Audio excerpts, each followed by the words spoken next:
sa taong bayan ang katotohanan at ipaliwanag ang mga hakbang na ginagawa ng pamahalaan upang manatiling payapa at maiangat ang pamumuhay ng bawat Pilipino. Mula sa Pangulo ng Republika ng Pilipinas, Mayor Rodrigo Roa Duterte, ito ang Talk to the People.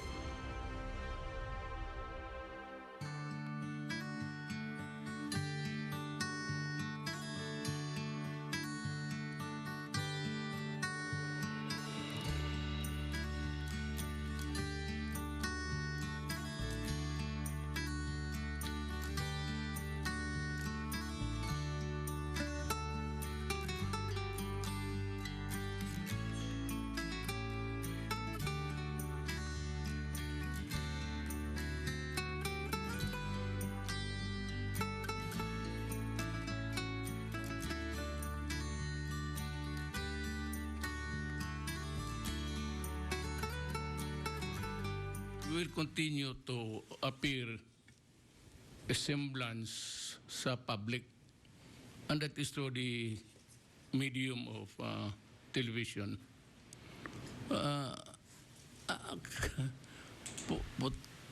Alam mo, kung bawalan tayo,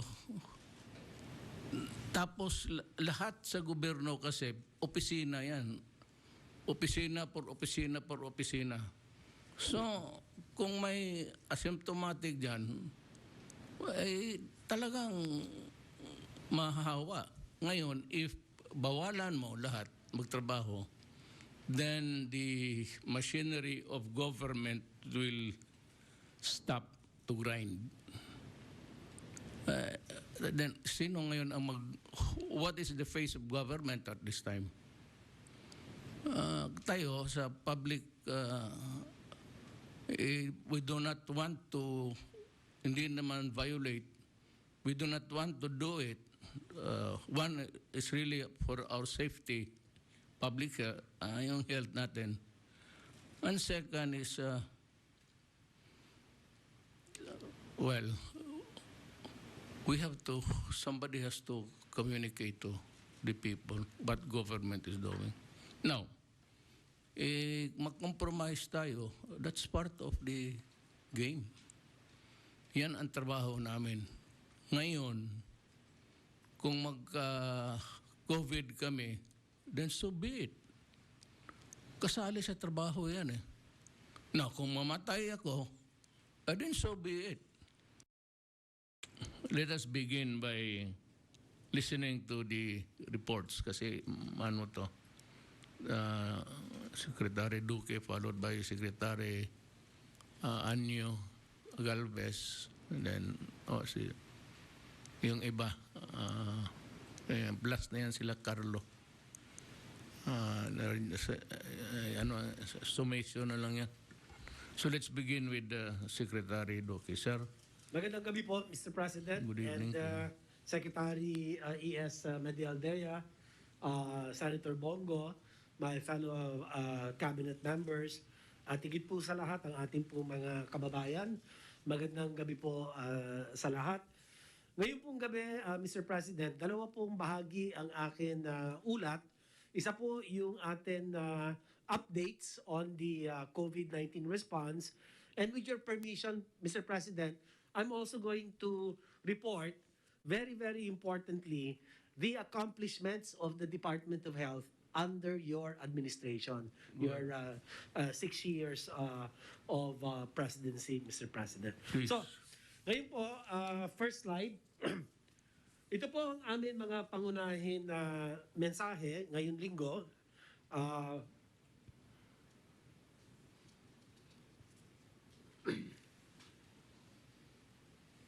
Next slide, please. Yan. So, una po, base po sa ating pinakahuling run of our whole genome sequencing, 60% na po, Mr. President, sa mga samples na sequence ay positive for Omicron variant. So, siya na po yung nag-dominate na variant, whereas before, it was the Delta. So 60% of all the sequence runs ay Omicron na po. Kalawa, habang nakikita natin na patuloy na tumataas ang ating mga kaso nationwide, atin nakikita rin po na mas mababa ang atin na itatalang severe at critical cases. Kung ikukumpara noong atin na kasagsagan noong nakaraan September 2022 na kung saan yung Delta variant ang rumaragasa. Ikatlo po, sa ating pong pag-escalate ng alert level classification sa iba't ibang mga lokalidad, iniuudyok namin ang ating pong mga local government units na paigtingin ang pagpapatupad ng ating pong PDITR strategies at tayo po ay mag-implement ng mga granular lockdowns para sa mga komunidad na nagkaroon na ng mga case clusterings at ang ating usual na active case finding ay napakamahalaga, ang isolation, testing at contact tracing upang mapigilan natin ang pagkakahawa-hawa sa mga komunidad at lalong-lalo na kung nag-uumpisa pa lang po sa mga barangay o sa mga komunidad, dapat po talagang paigtingin pa rin ang ating PDITR strategy. At huli na lang po, pinaalalahanan namin ang publiko ng mga dapat gawin ngayon nakakita tayo muli ng pagtaas ng mga kaso. Magpabakuna ng inyo pong primary series o booster sa lalong madaling panahon, lalo na ang mga kapamilya natin, mga senior citizen, mga individual na may kaakibat na sakit, at mga bata, 12 to 17 years of age. Panatilihin din ang pagsusuot ng face mask, physical distancing at pag-iwas sa mga tinatawag natin the 3 C's. Ito po yung closed areas or spaces, mga matataong lugar or crowded places or areas, at mga lugar o aktibidad kung saan hindi may iwasan ang pagiging close contact. At huli, kung ikaw ay nakaranas ng sintomas, agad po tayong mag-self-isolate. Bigyan alerto ang lahat po ng inyong barangay health emergency response teams sa inyo pong komunidad at magpasuri o magpa-test sa tamang panahon. Muli, nananawagan kami sa lahat na tayo ay magtulong-tulungan at gawin natin ang atin bahagi upang mapigilan ang patuloy na pagtaas ng mga kaso at muling maibaba ito. Next slide. Very quickly, Mr. President, para sa atin pong usual updates ngayon January 10, 2022, meron po tayong naitala na 33,169 na bagong kaso at sa bilang na ito ay 18,629 ay mula sa NCR. Siya po ang may pinakamalaking naiambag sa caseload. 7,494 mula naman po sa Region 4A, 3,420 sa Region 3, at 3,626 sa mga natitira pong rehiyon. Para naman sa atin mga aktibong kaso, ang bilang ngayon ay nasa 157,000 thereabouts or 5.25% ng kabuuan kaso.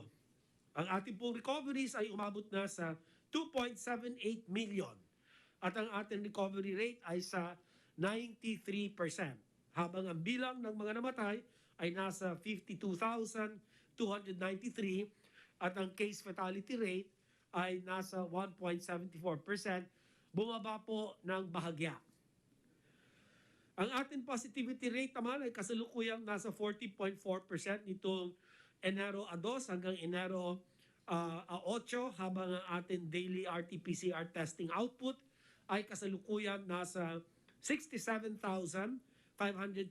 tests kada araw, kasabay ng pagtaas rin ng demand for testing. Pero meron pa rin po mga laboratorio na hindi po nakakapagsumite ng kanilang mga resulta sapagkat ilan po sa kanila ay nag-isolate o yung iba nagka-quarantine dahil sila din po ay nagkaroon ng infection. At uli tumataas ang ating national utilization rates. 40% para sa bed utilization rate at 38% para sa ICU beds. Next slide. Base sa atin pong pinakahuling whole genome sequencing nitong January 3 sa 48 sample na sumailalim sa sequencing, 29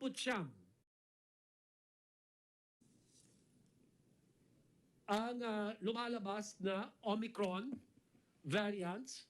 Ang katumbas po nito ay 60.42%. Samantalang ang Delta may naitalang 18. Ang katumbas po nito ay 37.5%. Ang karamihan po, total ay 29, galing po sa NCR. At ang total naman sa ROF, 19, 39.58%. At dito po makikita natin ang NCR at saka ROF for Delta, 19 and 10, galing sa NCR, and ROF naman for Omicron. Next slide. Dito naman makikita natin ang epidemic curve. Ito po nakita natin, bumaba noong Disyembre, mga nakaraang linggo ng Disyembre, at ito naman Enero ay sumipa ng napakamataas. At dito makikita natin, umabot ng 7-day moving average of 20,481 cases, higher by 690% comparing to the 7-day moving average from December 28 to January 3 at 2,593. So napakalaki po ng itinaas nito. At muli, ang NCR, ito pong kulay blue, ang siyang may malaking ambag sa bagong caseload natin. At ito naman po ang atin, ito po ay ang Region 4A at ito pong dilaw ay ang Region 3. So sa mga nakaraan, ganun din po. Karamihan mga NCR din po. Tapos yung 4A and 3 ang madalas sila may pinakamaraming naiambag na mga kaso. So, pwedeng next slide. Para naman po sa atin mga case trends, makikita kasalukuyang nasa critical risk ang buong bansa as paggagamitan ng growth in cases at ADAR or average daily attack rate per 100,000 population. Ang Pilipinas as a 3,663%. Positive po yan na talagang antulin ang bilis ng kalat ng mga kaso. At ang kanyang average daily attack rate as a 10.47 per 100,000. Lampas po ito doon sa 1 to 7 which was moderate about 4 weeks ago. Ngayon, lumampas na po tayo, kaya critical na po tayo. Ganun din ang NCR, ang 4A and 3. Nasa critical risk classification na po dahil talagang, ayan, lahat ng mga pula, ibig sabihin, as a high risk po sila. Kanya, napaka mahalaga po na bantayan itong mga lugar na ito at paigtingin ang atin pong tugon gamit ang atin mask, hugas, iwas, ventilation, and vaccination strategy. So next slide, ito naman po ay mabilis lang, papakita ko lang ang Philippines bed utilization rate, ICU utilization rate, and mechanical ventilation utilization rate.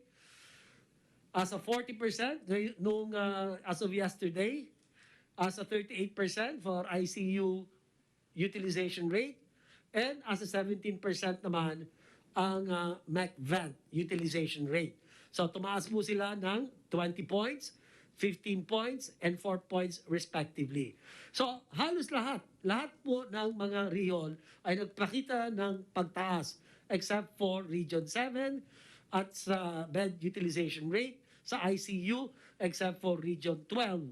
Diyan po ay may bahagyang ibinaba ang kanila pong utilization rate. But by and large, lahat po tumaas. Basta nakita mong pula, ibig sabihin yan ay tumaas.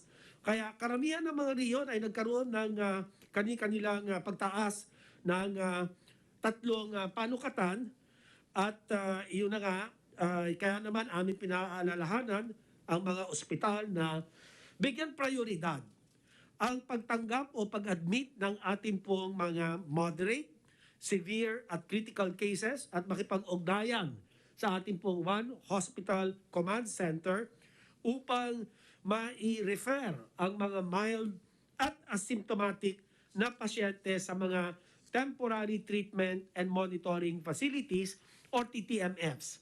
At kung papasa sa requirements, ay maaaring sa kani-kanilang mga bahay na po mag-isolate ang mga ito. Sa napakamalaking bagay po na sundin po ito para ma-decongest ang ating mga facilities.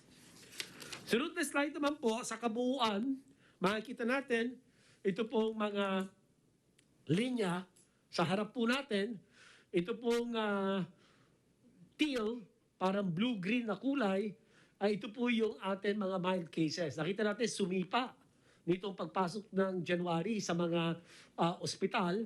Ito po ay ang kumakatawan sa lahat po ng total admitted cases of 8,569 as of January 9, yung 636 or 7% are severe. Ito po yan. Ito po nakikita natin na kulay orange. Ano po? Bumagsak na po. Yan po ang kagandahan ng mga bakuna. Epekto ng bakuna po ito. Yung critical cases naman natin, lumalabas 3% lang of the total admitted cases. 271 po ang critical. Ayan po yung kulay pula. Bagsak din po. Ano pong sinasalamin nito, Mr. President? Ang sinasalamin po nito ay ang pagiging epektibo ng ating pong pagbabakuna at pagsunod sa minimum public health standards, ang mask, hugas, iwas.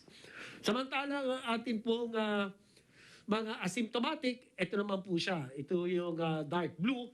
Makita natin na tumaas din sa mga na-admit at hindi po maganda na na-admit sila sa mga ospital, lalo na asymptomatic. Kailangan yun lang talaga may sintomas at tunay na sakit. Ito po, ganun din, ng mild, ang taas po ng kanyang admissions rate at ganun din po ang moderate. Sa bagay, ang moderate, kailangan din talagang ma-ospital ito. No po? Pero ang kabutihan lang, ang severe and critical cases, hindi tulad nung sa Delta surge natin, mataas po ang severe cases almost 3 times and the critical cases as well. No? So next slide. Ito naman po yung ating mortality curve. At makikita po natin ay sumipa yung ating kaso nung September. Ayan po, 7,000 plus. At mga 240 plus ang daily count natin ng mga pumanaw. Habang nagdaan ng panahon, October, November, December, bumaba na ng bumaba. Itong Enero, meron po tayong naitalang 42. At ang katumbas po nito ay 4 na pumapanaw kada araw. So dito po makikita natin, patuloy na bumababa pero nag-umpisa na mag-plateau. Pero aasahan natin, Mr. President, na after a week or 2, tataas na rin ito. Katulad din ng mga nangyari sa previous surges natin. We actually already have 4 surges. Ano po? Ito yung March, April, July, August.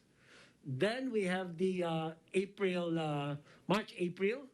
And then we have the latest, which was August, September.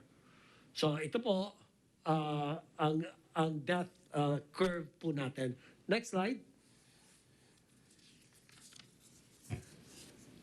Hindi ko na po ito pag-uusapan, ibigay ko na lang po kay si Secretary Galvez na lang po magbibigay ng detalya patungkol po sa atin total administered doses na umabot na po sa 113,364,031 doses.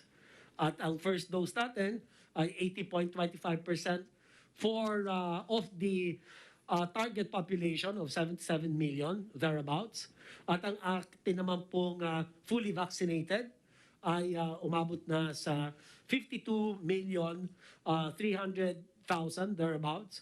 Ang katumbas po nito ay 67.92% of our target population of 77.1 million individuals. So sa pagtatapos po, Mr. President, in summary, una, ang ating bansa ay kasalukuyan nasa critical risk case classification na may pagtaas na 690% sa ating pong 7-day moving average of daily reported cases. 3,663% naman para sa 2-week growth rate, 10.47 average daily attack rate, at 40.4% positivity rate.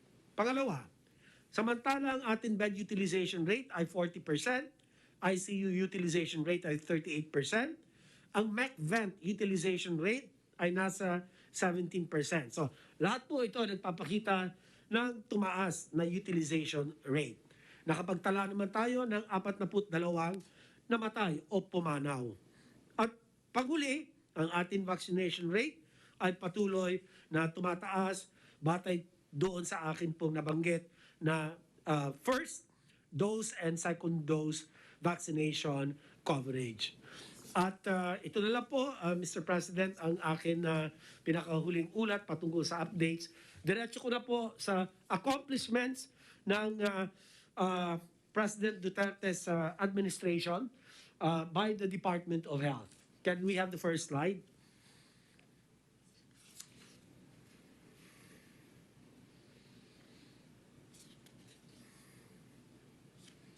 First slide, please, of the DOH accomplishments under the Duterte administration. Ito po, Mr. President, ang report to the people. Next slide. Mula sa 2016, ang DOH has led the health sector in achieving the following milestones.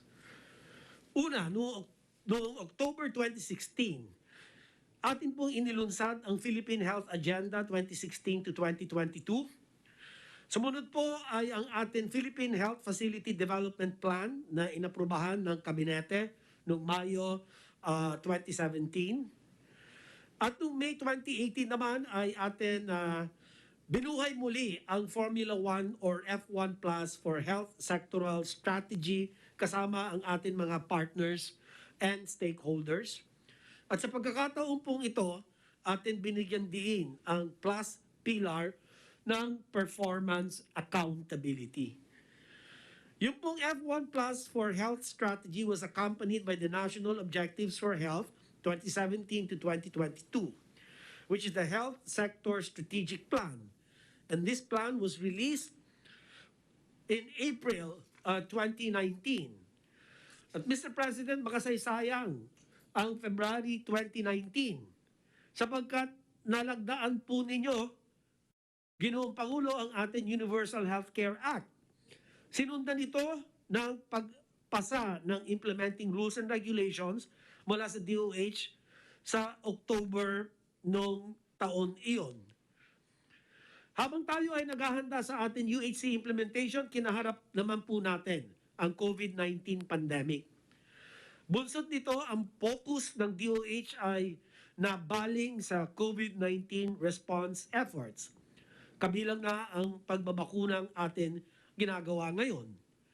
Ngunit hindi po hinayaan ng inyong DOH, Mr. President, na maging hadlang ang COVID-19. Bagkus nagsumikap po ang kagawaran na isakatuparan ng universal healthcare, lalo na ang mga reforma rito na siyang makatutulong sa ating COVID-19 response.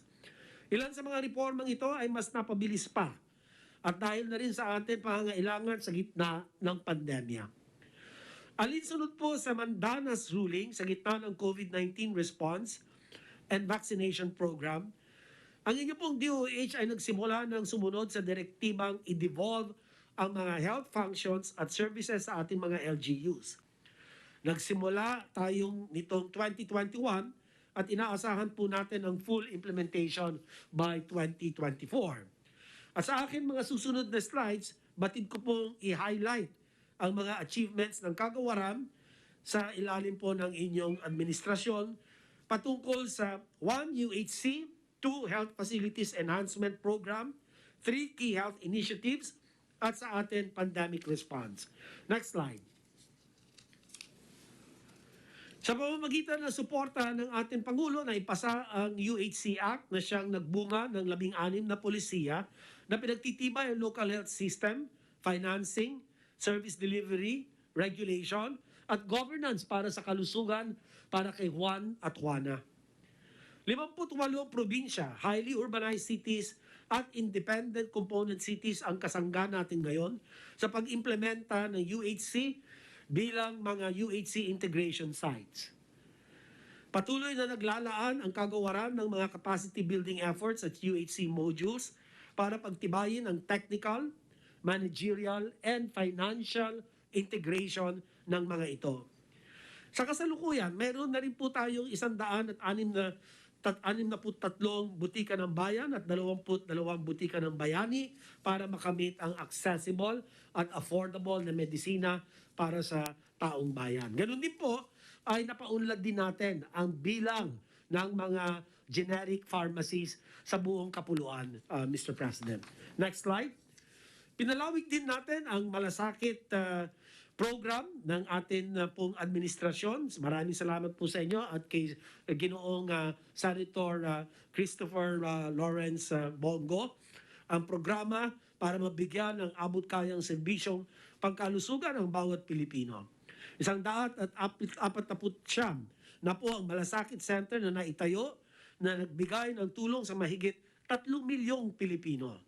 Sa panahon ng COVID-19, mahigit kumulang 749 milyon piso or 794 million ang tulong na nailaan para sa mga nagkasakit ng COVID-19. Mas malaki pa po kung susuma natin pati yung mga non-COVID na tulong ng malasakit program. Sunod na slide po, para naman sa ating health facilities, nakapag-upgrade at kumpleto po tayo ng 6,800 barangay health stations or 6,863 BHS, 2,517 2,517 rural health units, at 16 na polyclinics simula ng 2017 hanggang sa kasalukuyan. Ito naman po, maliban dito, next slide, nakatapos din po tayo ng upgrade at construction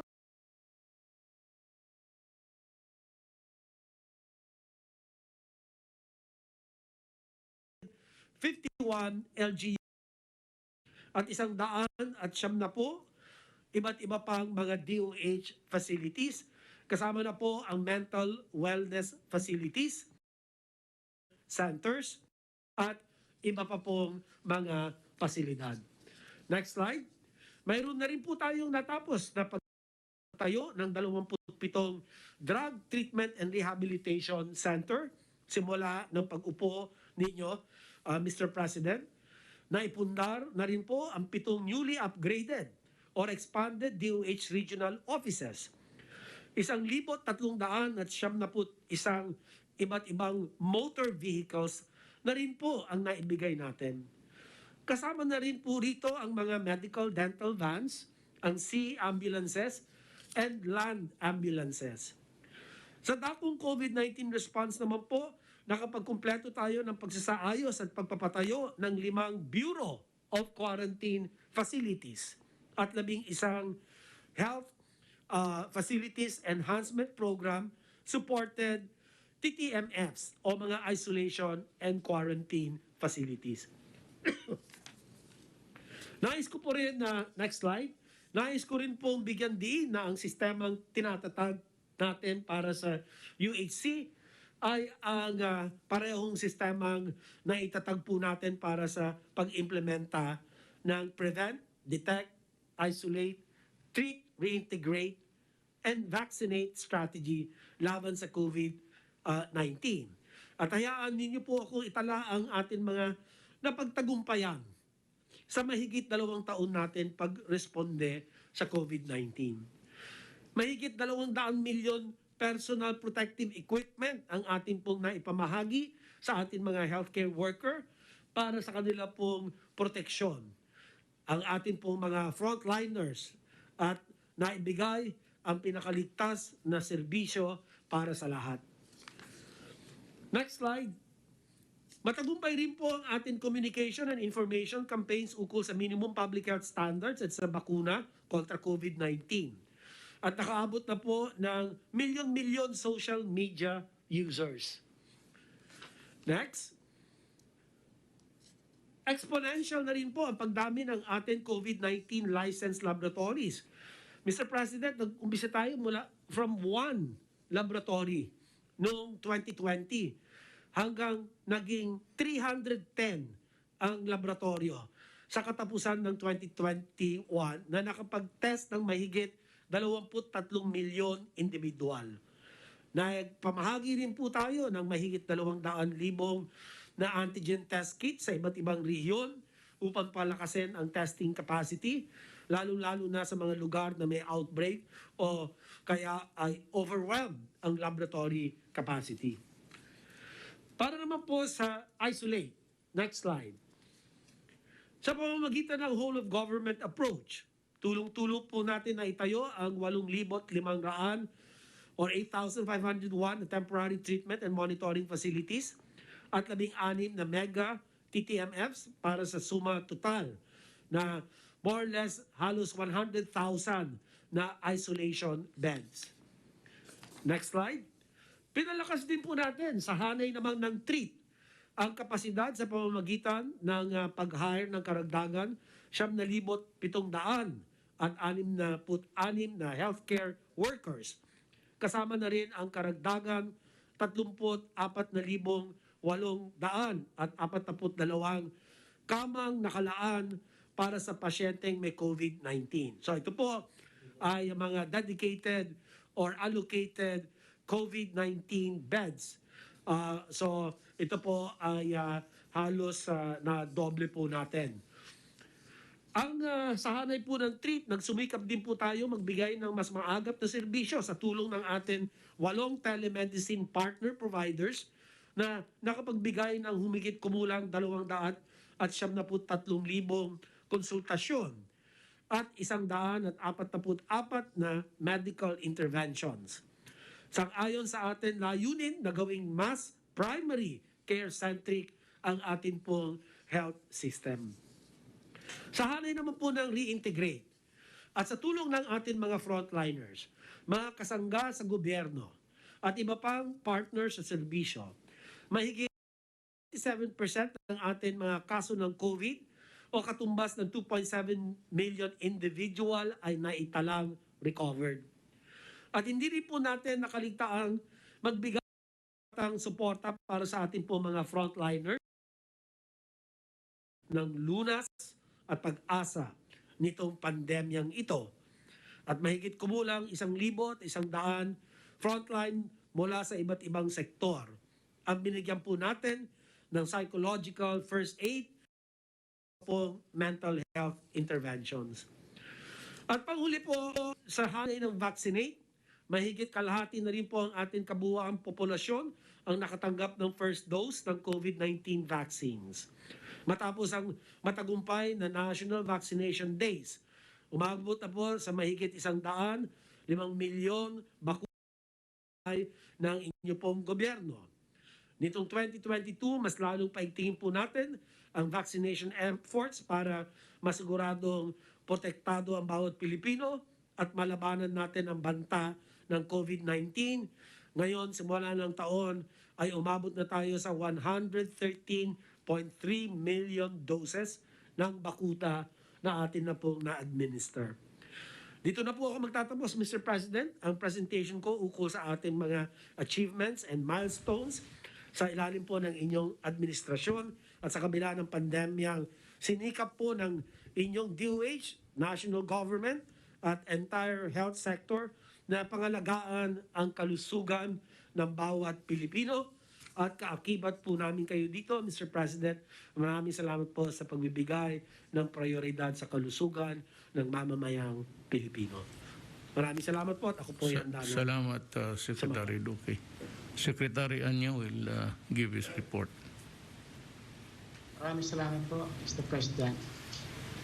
Mr. President, Executive Secretary Salvador Duterte, Senator Bongo, my fellow public servants and workers in the government, mga kababayan.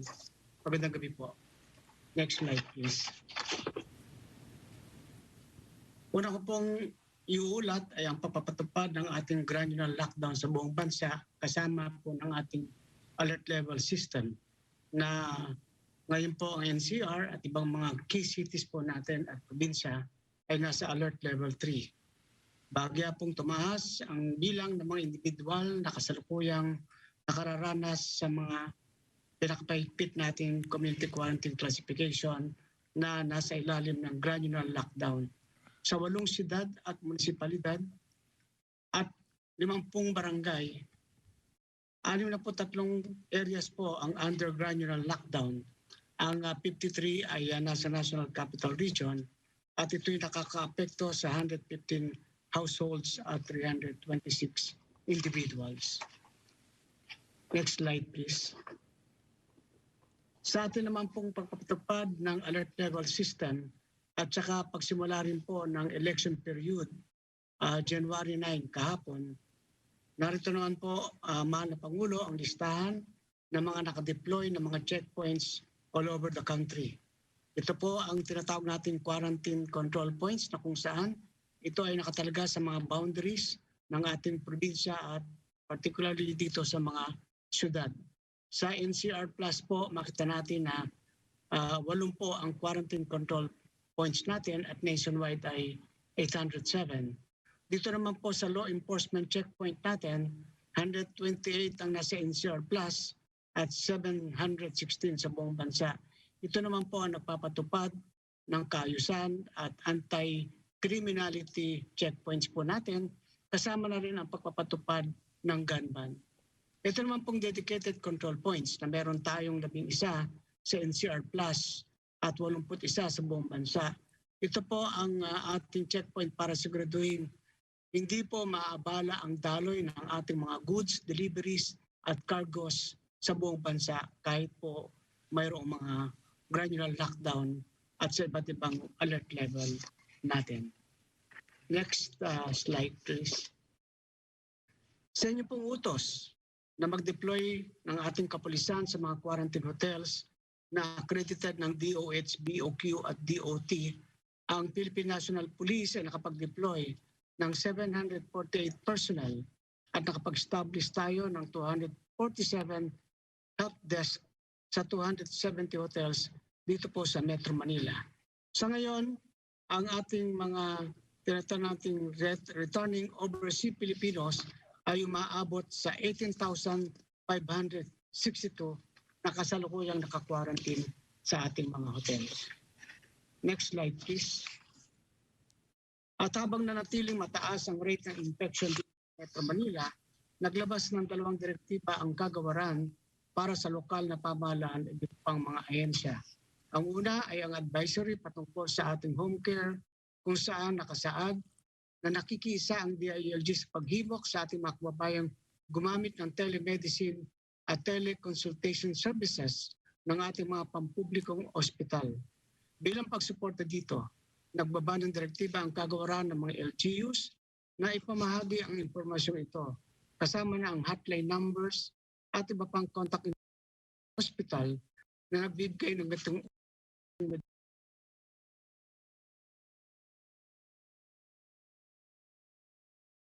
simptomas dinadapuan ng kaya mas maganda po na mag home care treatment na lamang po at para hindi na mapuno ang ating mga ospital.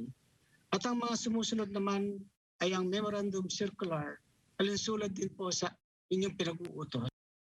Limitahan ang paglabas ng bahay ng mga taong hindi pa nababakunahan.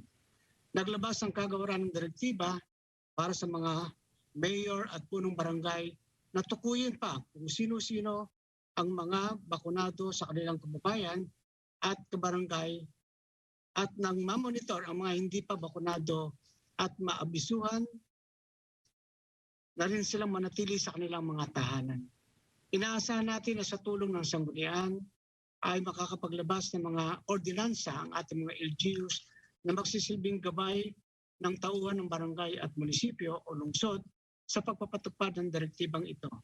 Pinakikilos din ang memo circular ang Philippine National Police upang kanilang tulungan ang lokal na pamahalaan sa adhikain ito.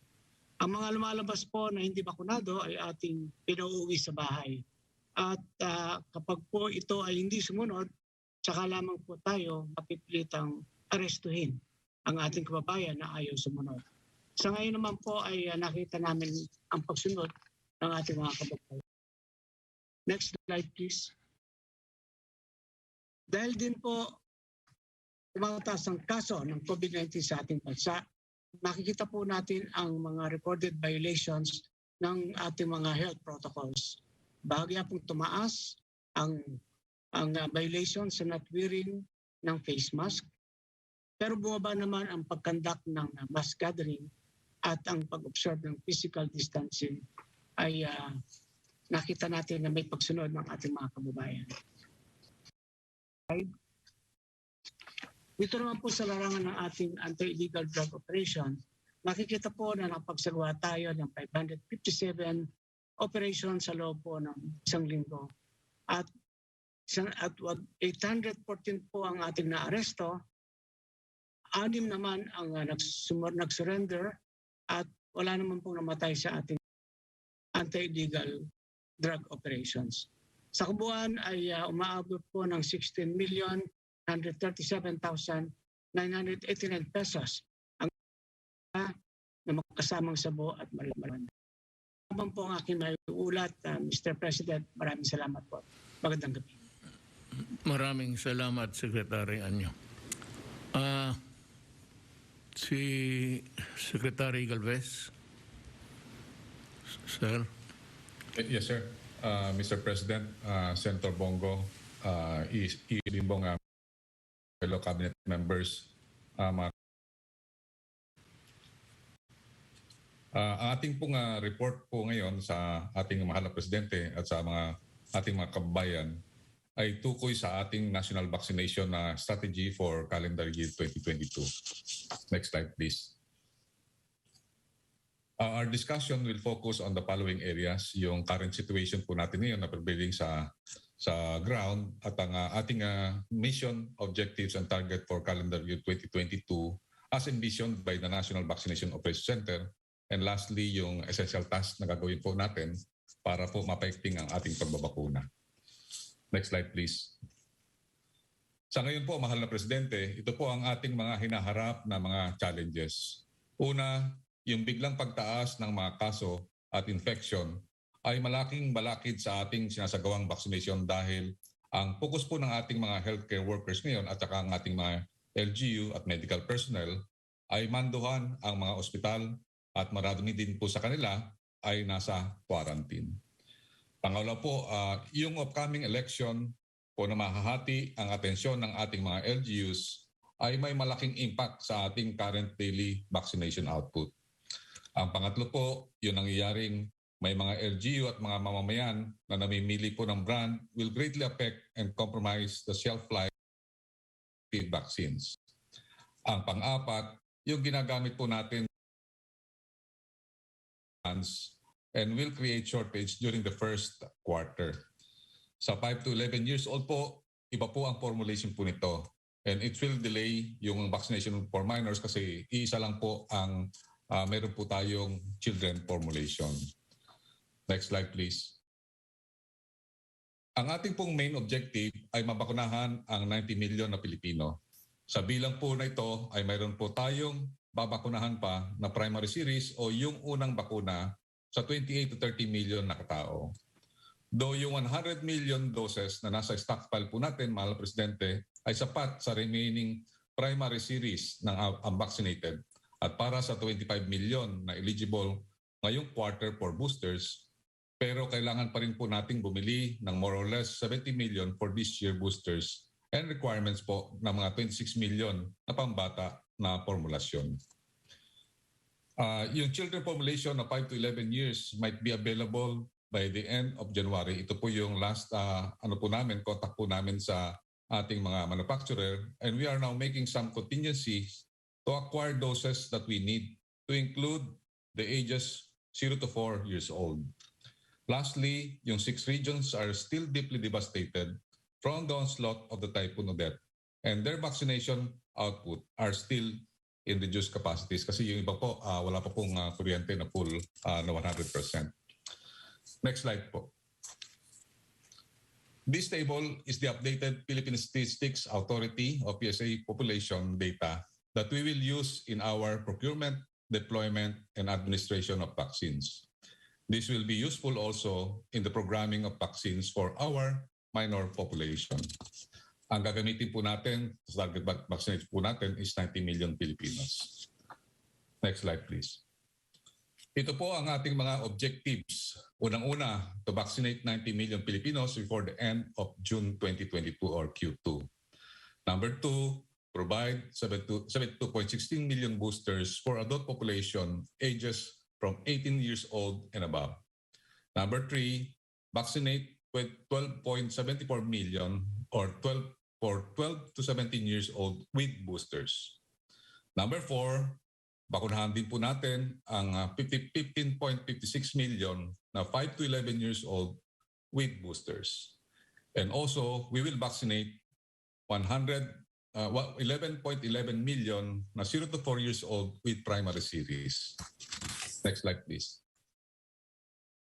Based on the report of Yusek Marcoven and the Department of Finance, sa inyo po, mahal na Presidente, we have a total of 800 million or 40 billion equivalent available for the procurement of vaccines and boosters for calendar year 2022 from the Asian Development Bank, World Bank, and the Asian Infrastructure Investment Bank, additional financing. So ibig sabihin po, yung 45 billion na program appropriation po natin sa ating NEP, meron na po tayo ng assured na 40 billion. Yung GAA po natin for 2022 also provided the Department of Health an additional 2.79 billion funds for boosters. Next slide, please. Ito po yung ating tinatawag na Gantt chart and milestone for calendar year 2022 from first quarter to fourth quarter. For our first milestone for the year, we will pursue for the vaccination of the 77 million Filipinos before the end of quarter 1, 2022. While at the same time finishing the 12 to 17 years old by end of quarter 1 also. So yung second milestone po natin ay mabakunahan na po natin yung 90 million Filipinos to complete the second dose by end of the second quarter as we originally envisioned. Our last milestone is to finish the boostering of the 71.16 million by end of third quarter. And we will push also for the vaccination of the rest of the population to make sure that all Filipinos are protected by the vaccines. Last slide, please. In conclusion, the following will be our main essential task. Number 1, to vaccinate the unvaccinated, particularly the remaining 3 million seniors or the A2. Number 2, vaccinate the 25 million eligible for boosters as soon as possible. Number 3, vaccinate the minors to protect our children and open our classes. Number 4, magkaroon po tayo ng recruitment, hiring, and maintain dedicated vaccinators, but it will require more funds. And number 5, work with the LGU and the private sector to further increase the demand generation, both for the primaries and boosters. And lastly, expand the vaccine EUA for minors to the other brands. At kami po nakapag-ugnayan na po sa ibang mga brand para po makapagkaroon po tayo ng EUA dito po sa ages 3 to 11. Maraming salamat po, Mr. President, at mabuhay po tayong lahat. Salamat, Secretary Galvez. Now, maybe Undersecretary Halad would give us a rundown of what's on the ground. Mayang gabi, Mr. President. Mayang gabi. To report about the updates on our current response in connection with Typhoon Odette. Next slide, please.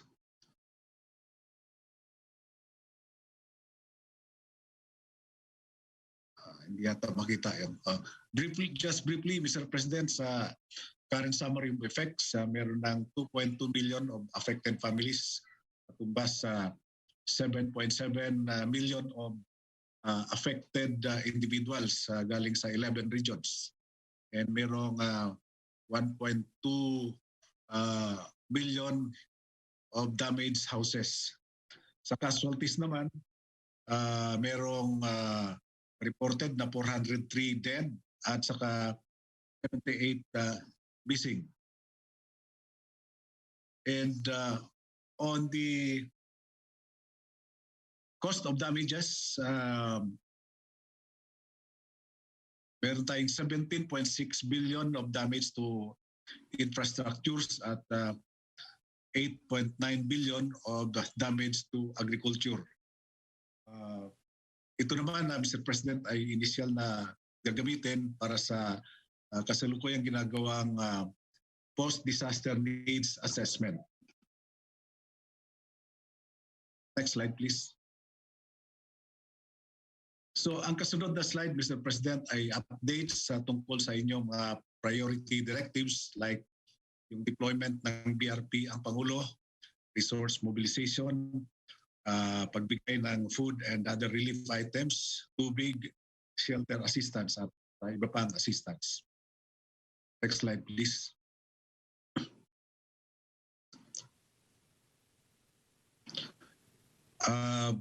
Shown in the picture is the deployment of BRP ang Pangulo. Mr. President, ito ay dumating doon sa vicinity ng Siargao Islands noong December 22 and may dala-dala rin itong 25 tons of assorted cargos or relief goods. And ito ay nagsisilbi sa island ng Siargao at Dinagat Island. So palipat-lipat siya.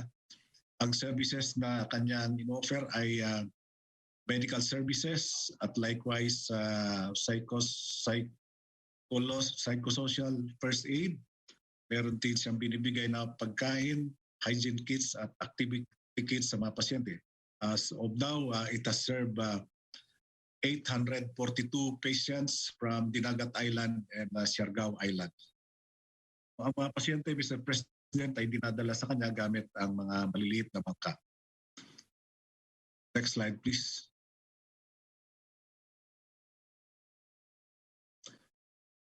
On resource mobilization, Mr. President, ay nakagamit na tayo ng 31 flights ng Boeing 737 cargo aircraft na ating charter, 23 Philippine Coast Guard sea vessels, 27 Philippine Navy sea assets at saka 28 air assets of the Philippine Air Force. Kasama dito ang C-130 at saka helicopters.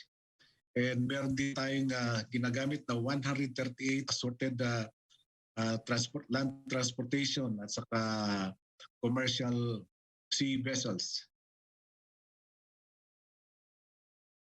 Next slide, please.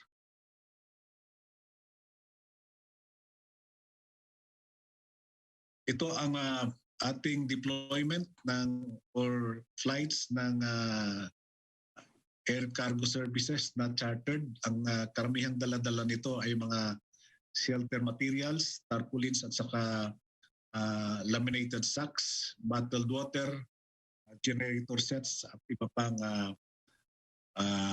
relief goods. Next slide.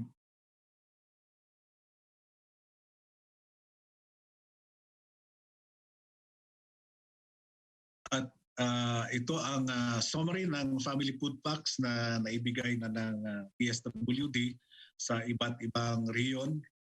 Sa ibang area ay talagang dinadala ng DSWD down to the communities ang kanilang food packs. Karamihan dito ay napunta sa Region 7, Region 8 at saka sa Caraga.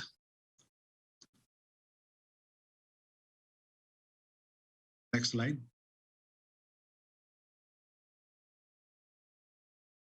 Ito ang summary of relief goods in kilograms na napadala na ng NDRRMC sa gamit ang iba't ibang means of transportation.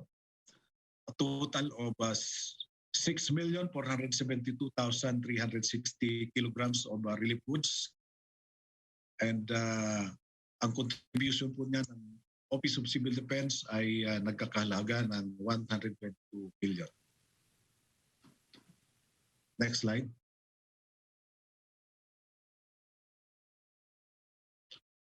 Sa kautusan naman po ninyo, Mr. President, na magbigay tayo ng tubig, meron tayong kinontratan na isang malaking bottling company at tayo ay kumukuha ng bottled water sa kanilang planta sa Ormoc City at saka sa Laguna. And ang total, kasama na yung mga donations from China, LT Group and Taiwan and other donors, meron na tayong naibigay na mahigit 2 million, almost 3 million liters of bottled water. Maliban dyan, Mr. President, ay nag-deploy din tayo, nag-facilitate ng deployment ng mga mobile water treatment equipments. Yung iba ay nagpatulong sa atin ng pag-transport ito, katulad ng Manila Water, Local Water Utilities Administration at isang kumpanya, ang S&S Corporations.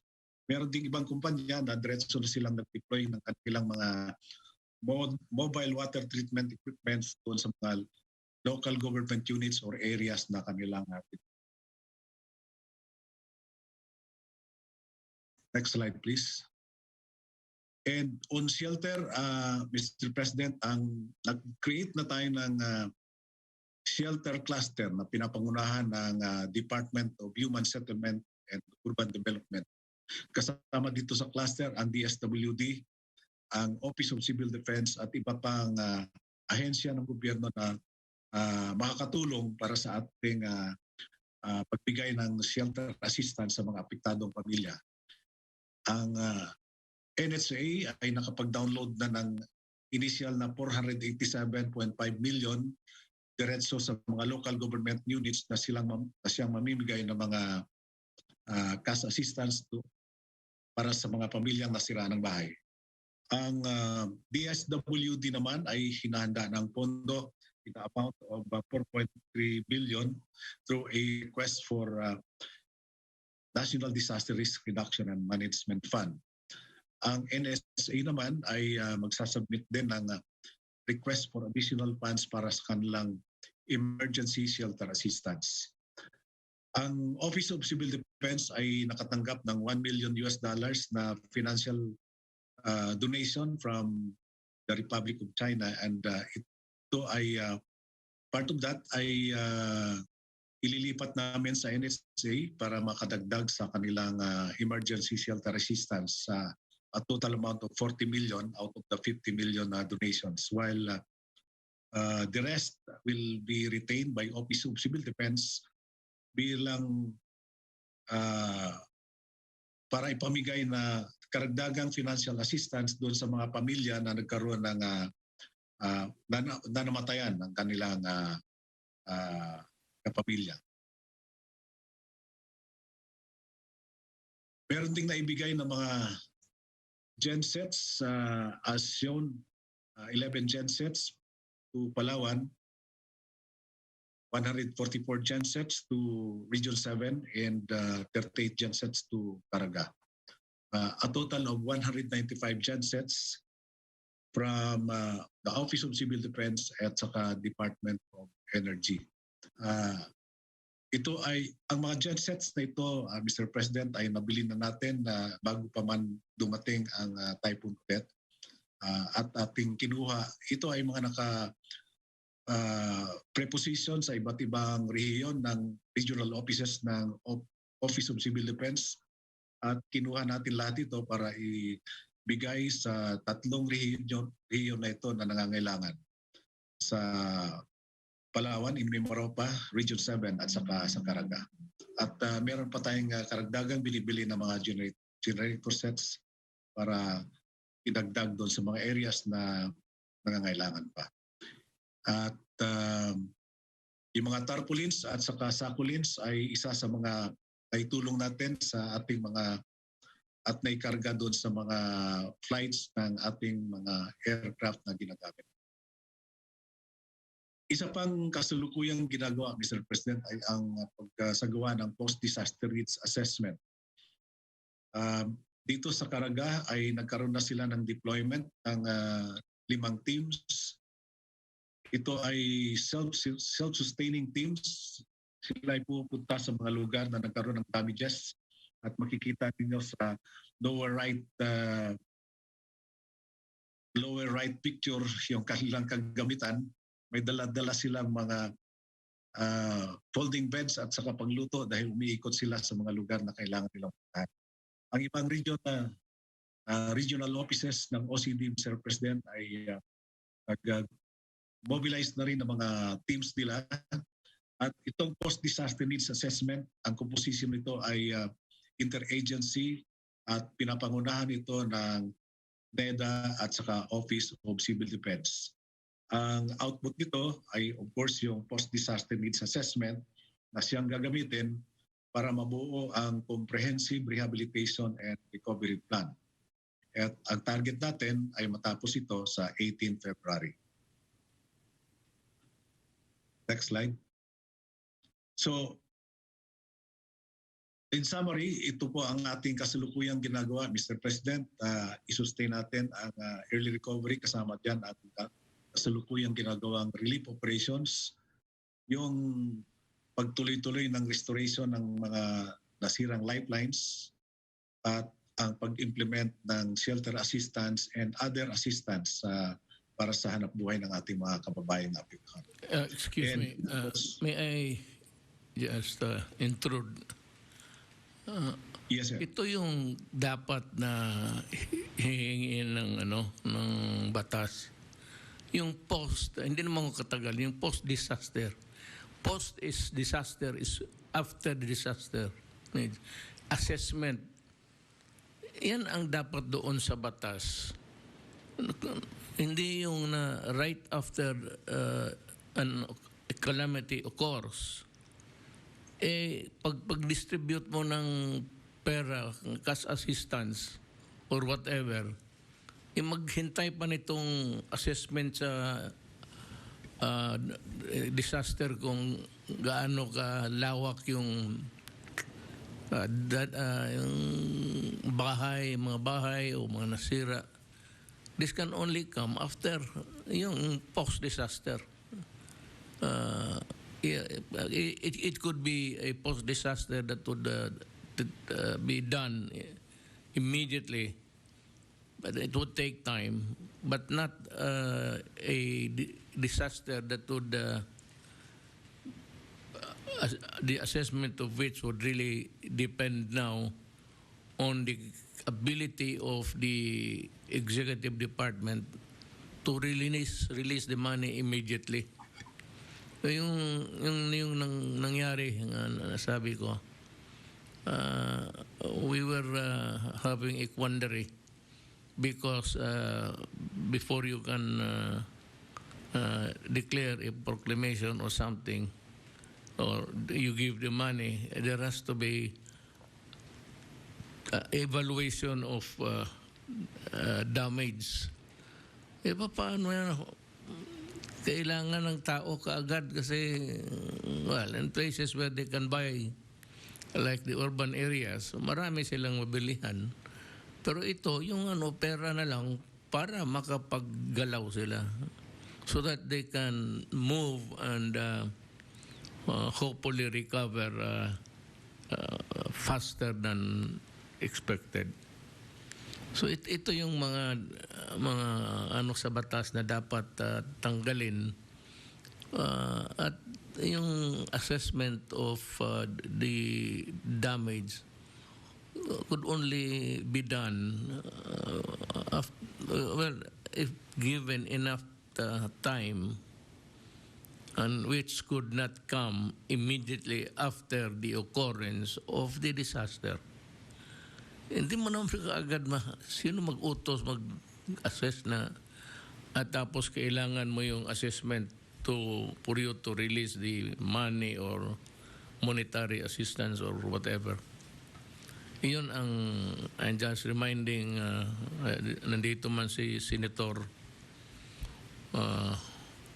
Bongo, I hope we can initiate the corrective measures that are badly needed to be done for us to comply with our duty commensurate to the time and the damage that is done, whether it be a fire, landslide, itong bagyo, these are the earthquakes. These are the things that would need an immediate action on the part of government.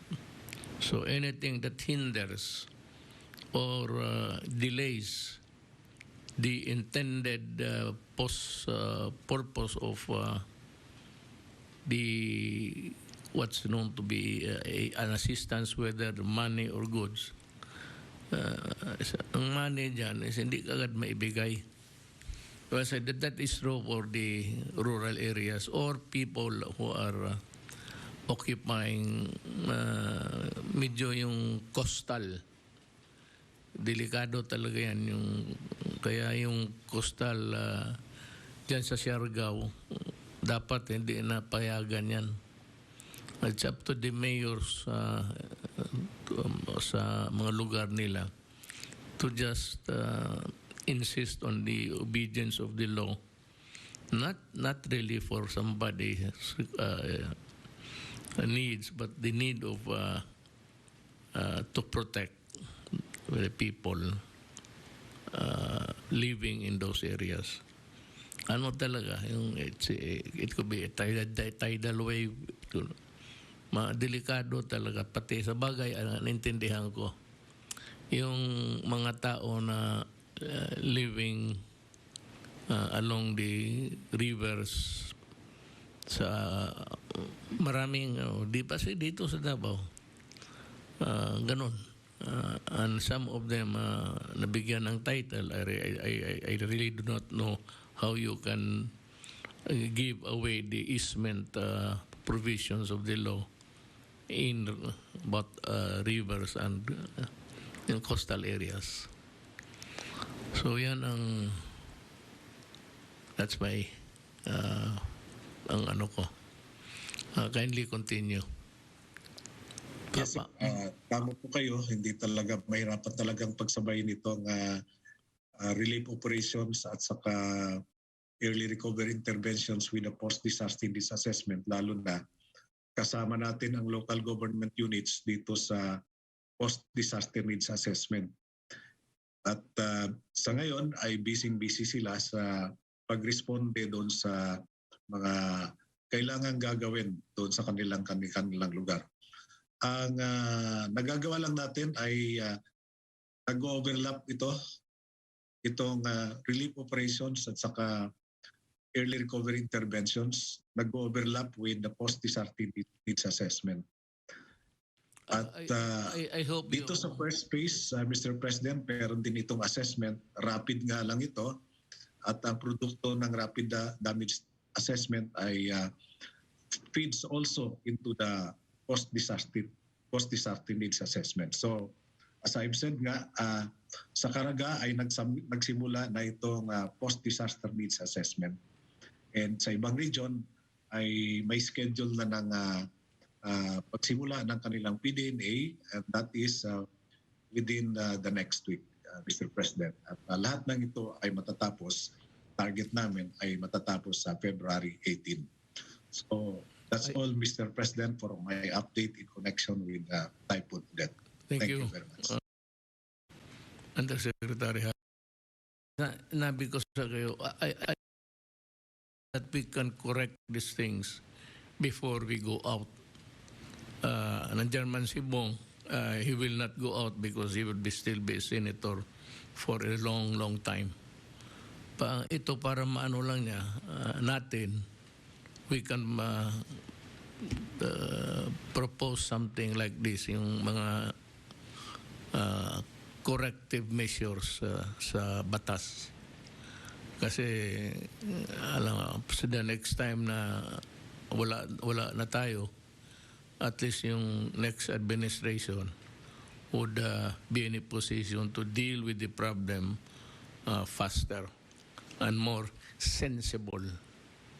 That provision in the law, it's really silly. That's what I call a silly law. I'm not referring to the present Congress. But kung anong Congress yan, ay hindi talaga pinag-isipan ng husto. Kagaya na itong isa rin, may I just mag-segue ako. Itong batas ni Pangilinan, palagay ko yung mga congressman dyan noon, hindi binasa yung batas kasi ilagay lang yan sa table mo tapos magpatong, magtignan mo lang, hindi mo kaya talaga basahin. Then, lo and behold, there is a law which protects the criminal as against the innocent victims. Alam mo, all of those who were killed, robbed and killed, raped and killed, lahat yun committed by the minors, there were plenty. Because nagkaroon sila ng subculture dyan sa criminality na yung pag magawa sila ng kalukuhan, mag-rape sila, wala silang, that 17-year-old, tayong lahat lalaki, dumaan man tayo ng 17 years old. Ano bang pinagagawa natin? Di magprangkahan tayo. Diyan sa, yung sa mga rape. Sus Mario Josep. Patayin pa. Ilang instances tayo narinig tapos na nakita natin sa yung mga babae na rape na pinatay. It was almost a daily occurrence. Ang problema dyan, we are up against a law that protects the overage. Yung una, I repeat, yung una is below 9, wala talaga yan. 9 below 12, ano yan? O 12, 16, indeterminate sentence law. Kulong na yan. Pero Boys Town, ang problema dito sa batas ni Pangilinan, itong mga tao na ito, they should be delivered to the DSSD. For what? Things like that. Walang detention ang DSSD. So pagkatapos ng deliver doon DSWD, after the maybe mention of magle-lecture ng ano ang responsibility ng isang yung mga gano'n, mga batas na pero after that wala. Kaya ako noong fiscal ako, yung bata nag-rape tapos pinatay niya, sabi ko pagkatapos noon walang sabihin sa akin ng wala tayong, the law does not confer us anything. We cannot send him to jail or whatever. Hindi mo marindahan. Kaya yun nag-umpisa yung rise ng criminality talaga. Yang sus Mario, ayaw maniwala ni Pangilinan.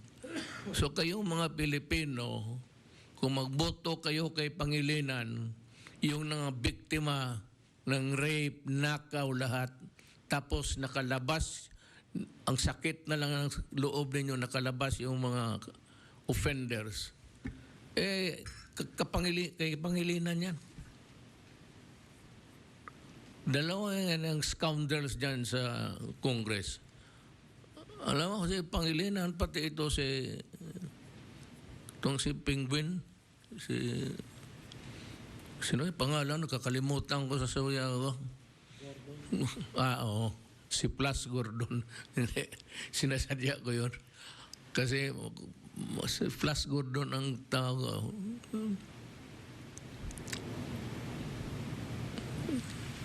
Talaga ito. Pero pag tinignan mo sa TV yung mga yan, akala mo mga marunong magpabilib, magdaldal na magdaldal, talking almost on anything here on earth that may alam sila. Tapos yan.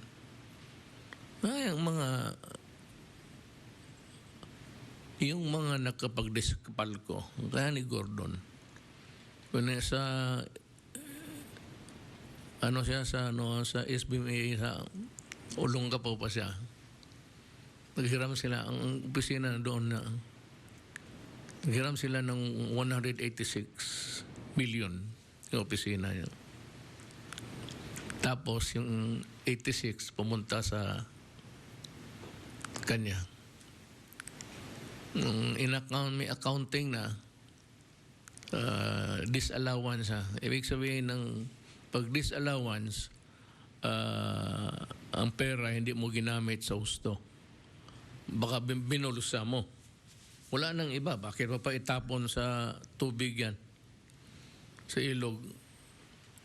Ngayon, may accounting disallowance 4 years ago, 5 years ago. Tapos, nagpunta doon sa Angbang, sa auditor,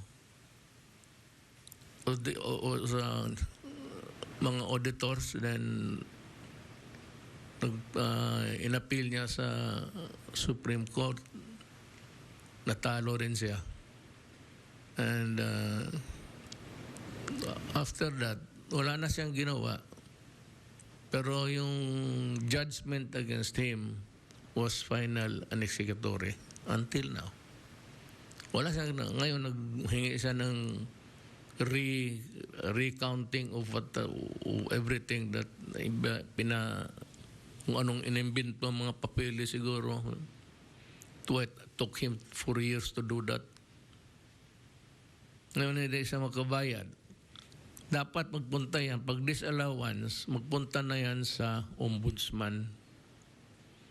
So, kita mo man dito, makita, yung mga ibang hindi sikat, hindi senador, magdispalko ng 86 million ni Hayo.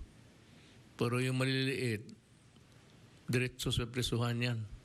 Especially those who cannot afford a lawyer. Or if there is one, it is, tapos wala siyang mano, the court will provide the services of a lawyer for the accused. But hindi talaga yan. It's pro bono. Walang bayad yan. Wala rin makuha ang abogado. So dyan makita mo ngayon, yung si Gordon, dinadaan niya sa pag-abogado niya. Tapos ngayon, magpa-elect ng senador again. Sos Mariosep, pati si Pangilinan, and you continue to patronize this. Ako paalis na eh. Kaya nakikita kong itong mga to, wala talang kakwenta-kwenta. They have inflicted on the country is serious offense. They're being passing a law that is almost the product of stupid. Sa Amerika lang yan eh. Pero sa Amerika kasi, pag nasintensyahan ang tao, ang bata, he goes to a correctional facility. It is not a prison, but they are there detained para ma-lecturean sila and do a productive task for them. Maglilinis, magsilhig dyan sa mga, they are there also to learn the basic education of what is ideal for a person in the community. Yan ang ano dyan. Meron sila diretso. O ito ha, may sala ka. Diretso sila sa, dito pinupunta doon sa opisina ng DSWD for social intervention or whatever. Pero magsibat yan. Kaya nga fiscal ako. Wala akong nakita na nagkaroon ng ano. Dumating yung araw, which still I think is the practice, wala man talagang magawa, na mahuli yan sila below 18, tapos sa papel lang yan na may intervention. Actually, tanungin mo yan mga pulis, pagdating ng pulis, rape with homicide, pinatay biga. Ito, sino? Ito yung siya yung nahuli namin. Ilang taon yan? 16, 17. Wala yan. I-release yan ng police. They go scot-free, whistling in the wind. Kasi hindi mo sila mapreso. Hindi lang mapreso. You cannot even initiate whatever investigation. Kaya ang police, kung yan, wala naman tayong suspect. Wala na. Huwag na natin investigahin. Inadmit na niya eh. What is there to investigate? They will always admit so that, and they can show the proof of their age, they will admit the crime. Para wala na. Tabla na. So, yan ang nangyayari. Yan ang Pangilinan Law. Tinaasan niya no, so 17. May isang kaso pa dito ha. Itong human rights. Gusto nila nagaing 21.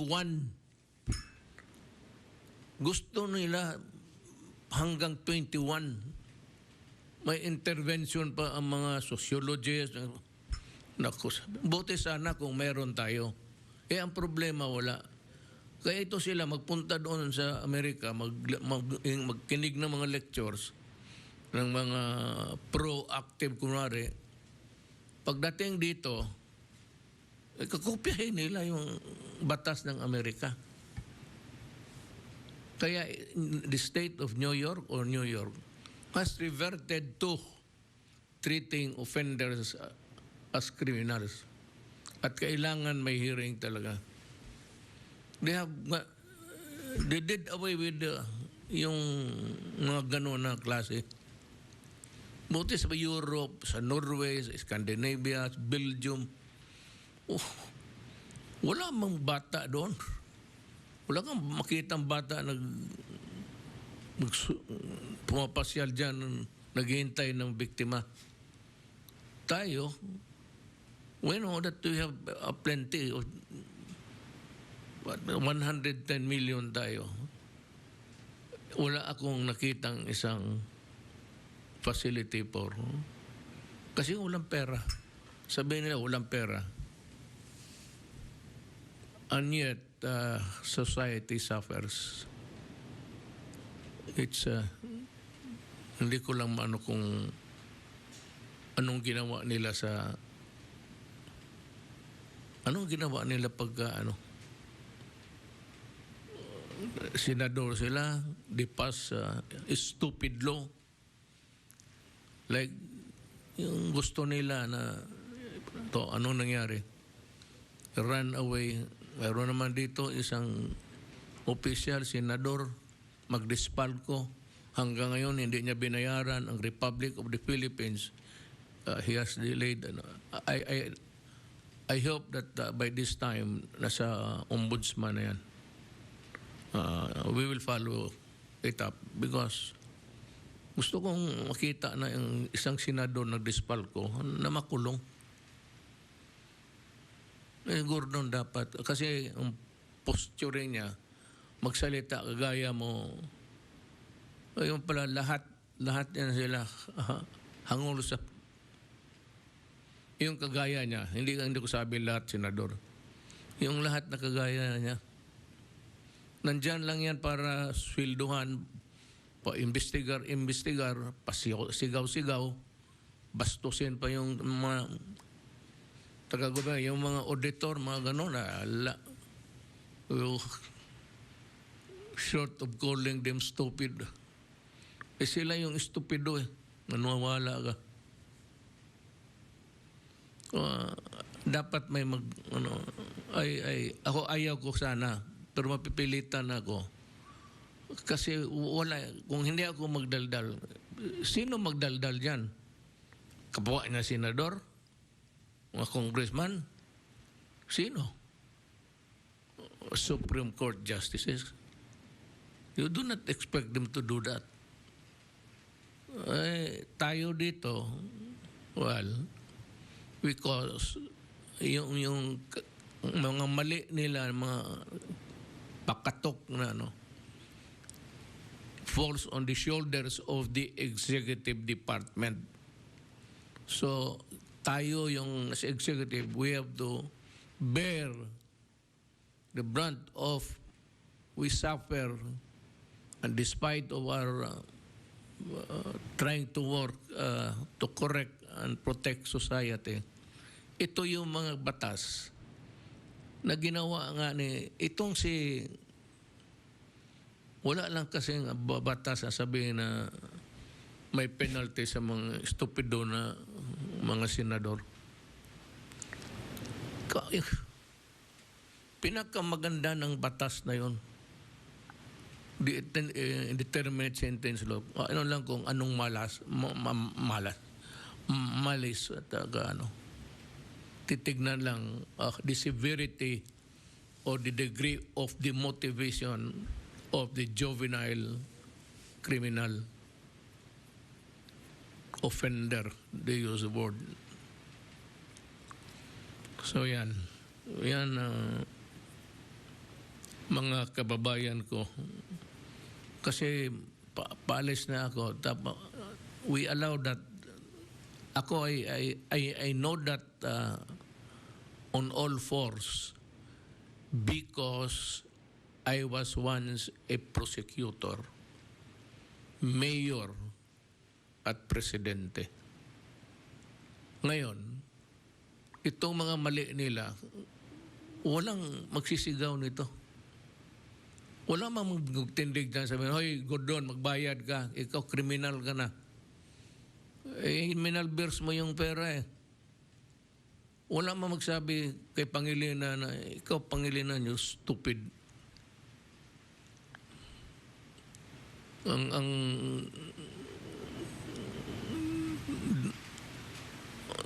The end of what you was sharp rise in. Ang problema, yung nanakawan, na sinaksak, ni rape, ng mga itong tamaan sa Pangilinan law, wala ito erase. Alam mo, may isa pang gusto ko ngang sagasaan . May isa pang bata, ni-rape niya yung kapitbahay niya. Alam mo, napunta kasi ako doon to console the family. Alam mo, sinabi ng ano ya, putang ina mo, pasumbong-sumbong kayo sa polis, rapein kita uli. Gusto kong sagasaan.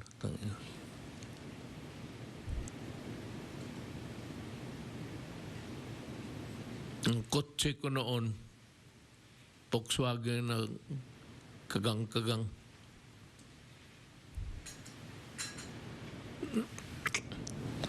Knowledge here, Del, mayroon kang isabi? You have a report? Kunti lang, Mr. President, good evening. Yes. Tungkol po ito sa rehabilitation na susuportahan ng ating mga sundalo. Hindi pa nagbago yung ating mga sundalong nandyan nakadeploy sa mga masaranta ng bagyo. Meron pa tayong 7,540 dyan. sa regions 4B, 6, 17 at saka 13. Yan ang mga ating mga assets ay pareho lang. Meron tayong 769 ng mga trucks na tumutulong, 28 or 28 na air assets at saka 27 naval assets. Meron pa rin tayo nakadeploy ng mga engineering battalions, Mayor, para tumulong na magkumpuni at pagpatayo ng mga bahay. Ang problema lang po, kulang na kulang sa materials, kaya kuminsan wala namang ginagawa yung ating mga doon, mga engineers natin. Yung TESDA, nag-field din siya ng mga carpenter sa Siargao. Yan din po ang problema nila, walang materials. Ang aking suggestion is magtayo sila ng mini sawmill para magawa nilang lumber yung mga natumbang mga kahoy at saka mga coconut. Naghahanap pa ng ganong sawmill si Secretary si Sid Lapina kung paano sila makakita ng gano'n. Dahil kung mano-mano yung paggawa ng lumber, Mayor, ay matagal makapaggawa ng lumber yung mga coconut trees saka yung mga naputol ng mga kahoy. Yun lang po, Mr. President. Thank you. I will give you the to your end. Kung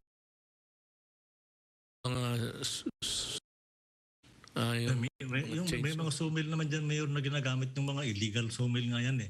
Sabi ko, hanapin natin para magamit natin. So ano yung kulang? Yung mga lumber, Mayor, for construction.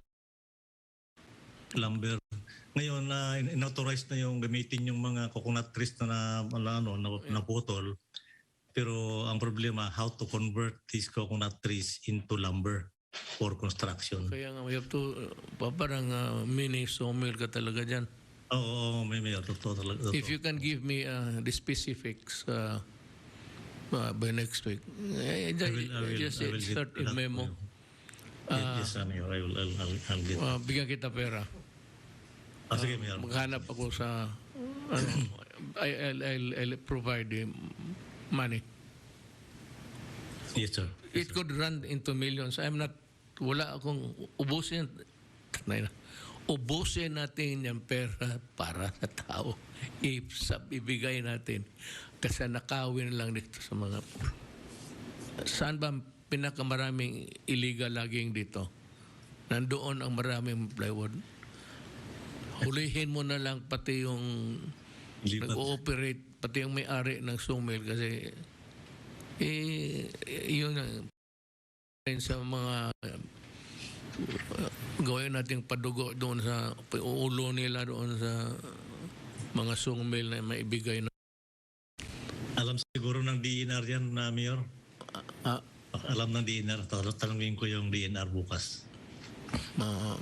Ito si Undersecretary Halad. Saan ka nakakita ng pinakamaraming lumber?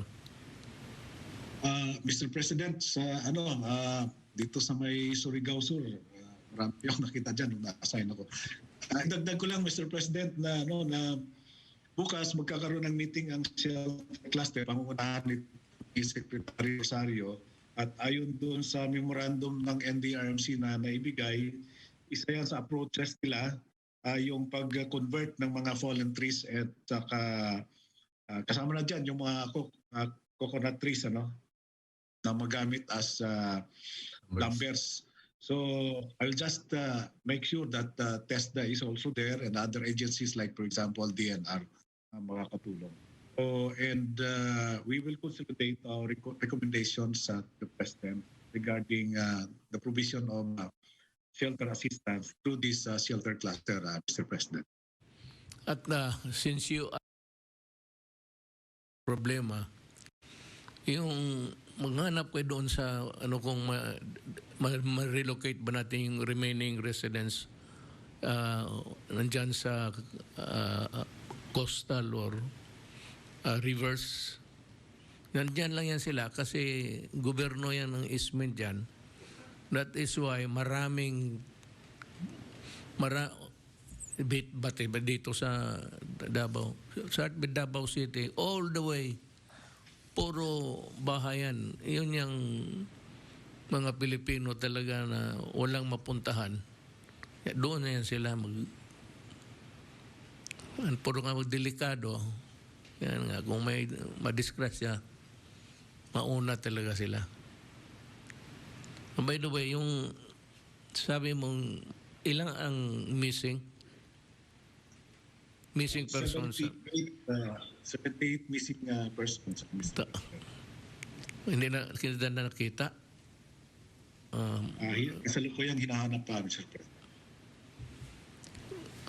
Anyway, sana napunta lang yun ng ibang bayan. I hope. Meron kasing mga biktima doon, Mr. President, like for example, doon sa Bais na inyong pinuntahan. Nag-flash flood kasi doon at yung iba doon ay hindi na nakita. So, nabanggit naman yun ng governor ng Negros Oriental in his talk to you, Mr. President.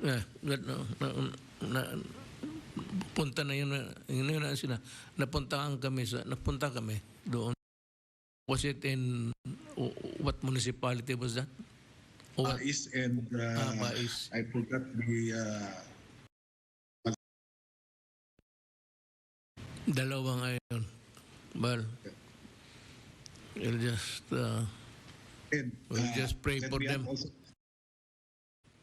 Let me add, Mr. President, that the concern on housing is also considered or included in the compensation recovery plan. We have a housing subsector under the social sector that we are organizing in the PDNA and the rehabilitation recovery plan. So ngayon, ang focus natin when it comes to housing is yung immediate assistance doon sa mga affected families, like provision of tarpaulins, sakulins, and other construction materials. And of course, financial assistance to be given by both DSWD at saka NSA. Yung problema niyan is limitado ang mga bahay doon, and we cannot expect that they would play a humanitarian role. Ngayon yung walang bahay pa, yung yung mga got the debris piled up there. Baka what they can say, but that is not enough protection, I said. So that's why I ordered the DSWD to buy tarpaulins, parang or a roof, because it is I don't know what kind of mixed material yan, but I think it can provide a shelter. Not really home, but a shelter to just also give the displaced families hindi lang plastic. Yun lang kasi ang kung nakita ko doon, plastic. Kung ano lang makuha nila. So, tarpaulin would be a good alternative sa ngayon, sa panahon ngayon. Biro mo kung kagaya ng mga karaming nawarak doon sa Siargao, paano yan? Tapos ilan lang yung kasi ang lahat ng wipe out talaga yung mga resort doon. So ang nakita ko doon siguro mga 3 o 4 na bahay, pati yung municipal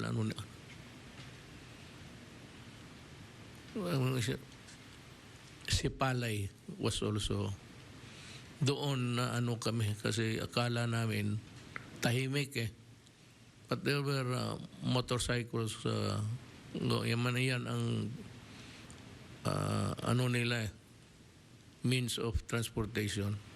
We thought that it okay lang, Kabangkalan lang, malapit lang Then we had a meeting with the mga municipal mayor. Hindi ko akalain na after the meeting, meron na yung balita na lahat na yung ano na wipe out yung yun, hindi na nga makita. At this time, I can only pray for them. And we go to assistance. Yung lumber, ako ng pera, maibigay natin yan. Pero sa Surigao, kung ipagbili nila, okay lang. Wala mo problema. Sa Davao, wala. Norte. Kung nyo, kaya malakas din ang illegal lagi dyan eh. So, hindi rin natin mano kasi papuntahan natin yung taga-DNR, bugbugin man yan ng patay ng NPA. So, wala tayong maano diyan sa mga illegal laging. Kasi ang NPA meron tayo diyan sa negosyo yan ng mga tarantado. Yung illegal laging na yan, a portion of the proceeds, makompute nila yan eh.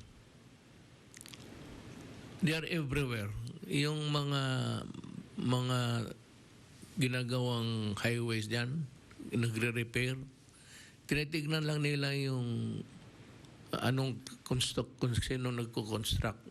Nakalagay man yan, construction, blah, blah, blah, to be completed in 80 days. Tapos, yun, puntahan na nila, taxation. Yun ang pinakamadali nila. Pag hindi, sunugin yung equipment mo. They will destroy all your equipments. So, you cannot proceed with completing what is in the contract or how many days ganon because you have lost courtesy. Yan talaga ang nangyayari. Yan ang totoo. That is what is happening on the ground. And taxation, lahat yan. Lahat yung mga contractors. Kaya they also contribute to the misery of looking at yung mga ibang repair sa highways o ano. Kaya ang barangay road, yung ano niyan is bulldozer. I-bulldoze. Mayor, i-bulldoze na. O sige. Pag dyan pag ulan, yan ang sinasabi, pagka ulan, huwag ninyong papasukin yung truck. Pero wala man kasi ang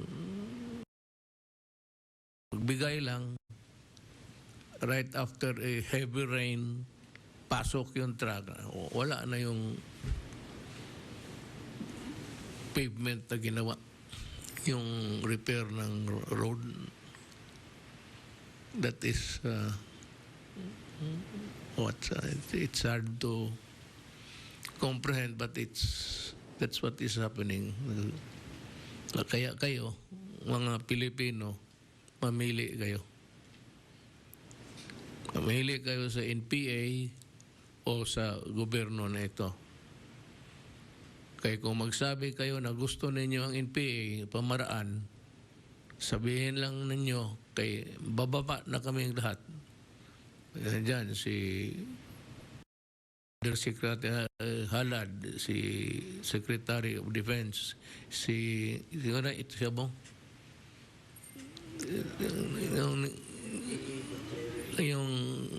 Yung umakyat, yung the second in command, Gutierrez, sa FDA.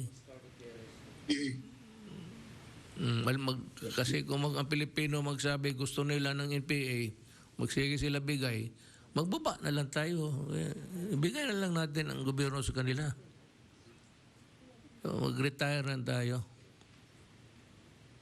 Kaya mga Pilipino yung mga nagsusuporta ng yung nagbibigay ng win no actually. I'd like to be frank with everybody. Alam ko lahat, almost lahat kayo nagbibigay at hindi ko kayo masisi. I cannot blame you because you have a contract with government. The problem is it is reflected in the quality of your product. It could be a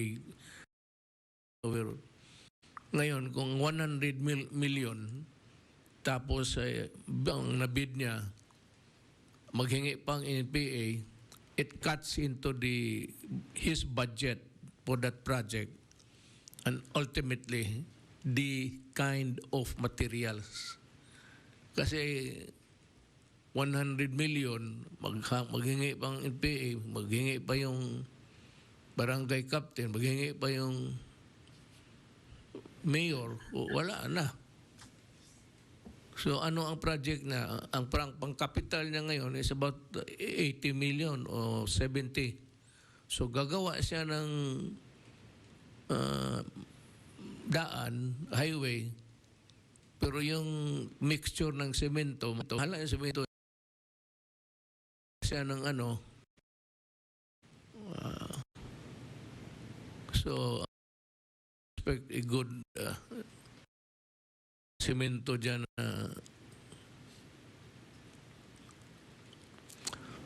yan ang totoo.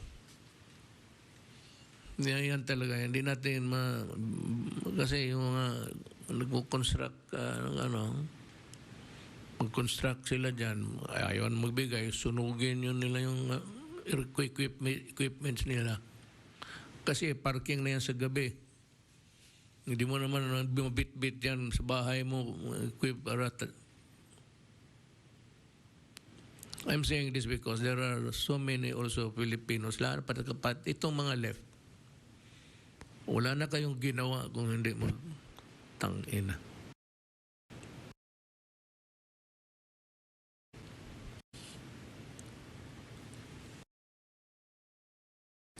Kayong mga we've been trying to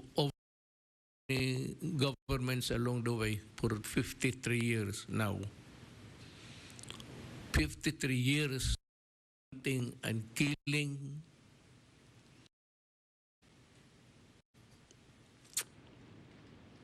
Ang pera sana niyan kung laki yan. You know, ang advantage kasi, alam mo niya advantage, ang isang NPA, kailangan ko 3. Iyan ang tingin ko sa ratio. If I fight 1 NPA, I would need 3 soldiers. Because mamili sila ng target. Sila lang na kailang po kailan. Yung mga ganun. They have the luxury of choice. Bibira sila dito, bibira doon. Hindi man magsasabi na they will communicate what they are and what they intend to do. Ngayon, so kanila ang panahon sa target, anong target na hirita nila. So, and fighting ang mga sundalo ko, papaakyat do para lang, inaambos. Kasi sila mga naghihintay. They are there waiting to kill the soldiers. Wala mang magawa. Sabi, sige, mag-operate kayo. Kaya maraming NPA dyan. Magsupot ng sundalo sa truck pa lang. May bomba na sila roadside. So I would need actually 3 soldiers to look for them, to fight them, and maybe do whatever is necessary to protect the community.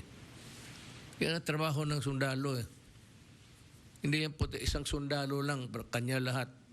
Makipag-usap doon sa mga munisipyo, mga barangay.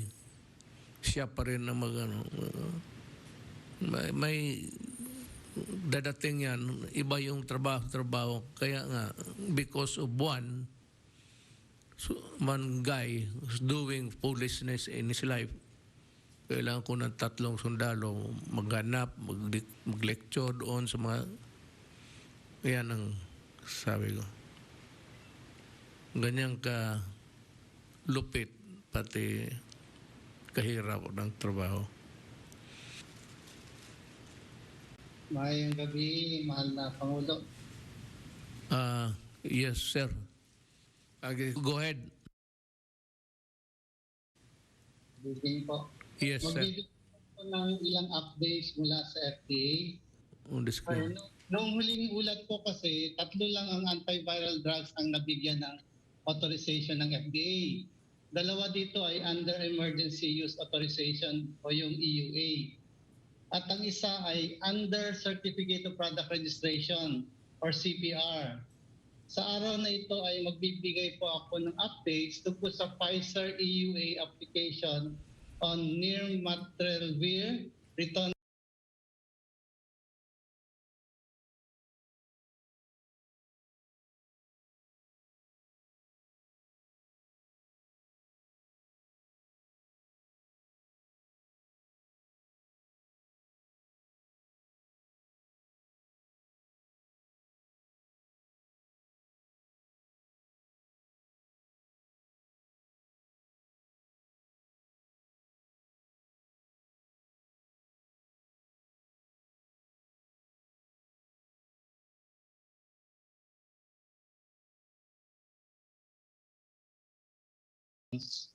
slide number 4 po. Mr. President, na-approve po ng FDA ang application ng DOH para sa compassionate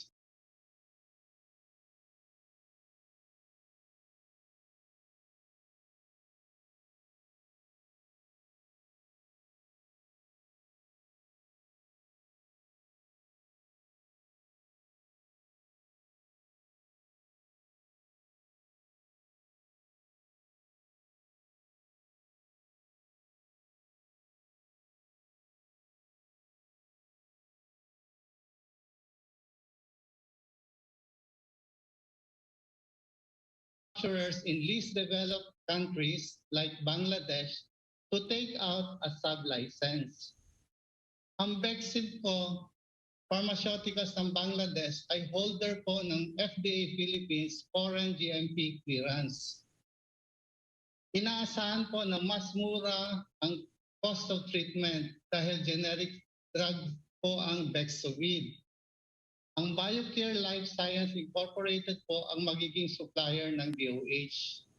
The treatment is given as 2 tablets of nirmatrelvir and 1 tablet of ritonavir, together twice a day for 5 days. Indicated po siya for age 12 at pataas na may mild to moderate infection.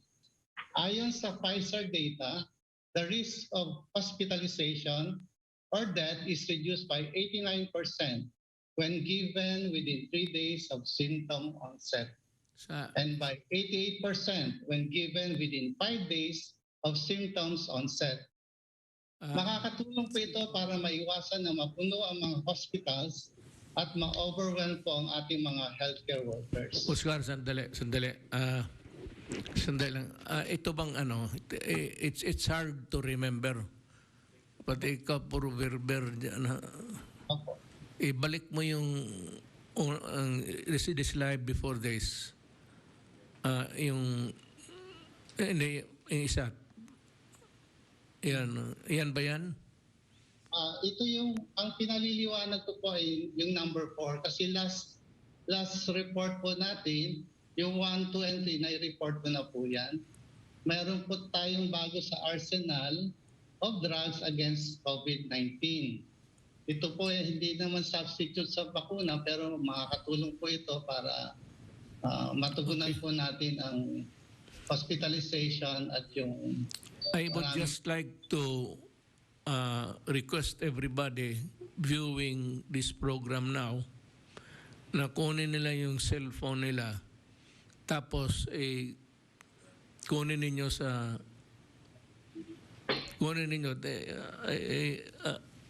picturean ninyo yan kay pati ako hindi, malimutan ninyo yung kasi Vimab. Ang alam ko lang, Cortal, pati Palugisic. Mr. President, ang brand name po na na-approve namin ay Ronafric, mas madali pong tandaan. Yan lang po na-approve namin na EUA. Yan na, okay na yan. Yung sa second naman po, Molnars lang po ang ating tatandaan. Isa lang din po so far ang na-approvehan na EUA ng FDA. Sa Remdesivir naman po, isang CPR lang po na-approvehan namin. Ang brand name po ay Covipor. Dito po sa number 4, Paxlovid po ay nakikipag-usap po tayo para mag-apply sila ng EUA. Pero yung Bexovid, meron na po tayong na-approvehan na authorization in the form of compassionate special permit institutional use sa DOH po. Pwede nga po mag-supply si BioCare Life Science Incorporated sa DOH at ang DOH naman po gagawin niya itong available sa mga hospitals, possibly government hospitals po. Nire-report ko po dito na natuloy po yung aming meeting with the Pfizer team last January 7 at most likely po they will file their EUA application on the last week of January. Part po ng aming discussion is that FDA will still implement regulatory reliance approach based on FDA Circular 2020-036, wala po tayong babaguhin, at magkakaroon pa ng rolling submission for 2 documents. Again, this is guaranteed naman po, allowed by Executive Order number 121 which you signed po. Dito naman po at sinasabi po natin dito na yung Bexovid po ay yung world first generic version po of the US FDA approved Pfizer's Paxlovid. So dahil ito po ay generic, ito po ay inaasahan po na mas mura po ang cost of treatment compared to Paxlovid at ito po ay ibinigay po itong CSP sa DOH po. So ang DOH can make this accessible and available to government hospital once the BioCare Life Science Incorporated will deliver this to them. At ayon po sa... Again, Oscar, request lang sa... Well, I would like to request our viewers to picturean ninyo yan sa cellphone ninyo para alam ninyo kung anong bilhin. These are available, sabi ni FDA. Mr. President, ito po ay isusupply po sa DOH at ang DOH po ang bahala po kung paano po ito magiging available sa mga patients po. Okay. Thank you. Para sandali lang para mga kababayan na nakuha ba ninyo yung payo ko? Picturean ninyo at kung pag mayroong magkasakit, punta ka lang doon sa opisina ni Secretary Duque kay doon man i-release yung doon man ipadaan niya. Am I correct there? Itong mga ikaw ang procure? Procurement, sir. Ang DOH at saka mga hospitals for compassionate special permit. It will be the... DOH ba ang ipadaan sa inyo? Yes, sir. Okay. Pero yung authorization, FDA, by virtue of the law. Meron naman silang validation nito. Meron naman, no, sir. Okay na. Let's go. You proceed, Oscar. Ayan, next slide po. Gusto lang natin ipakita po dito na dalawa po ang ini-evaluate ng FDA sa ngayon. Na-endorse na po ito kahapon sa RITM para sa technical validation. Once matapos po ang RITM, pwede na ito mabigyan ng FDA ng special certification. Yung mga naunang naaprubahan ng FDA ay nangangailangan po siya ng healthcare professional or special equipment para makapag-test.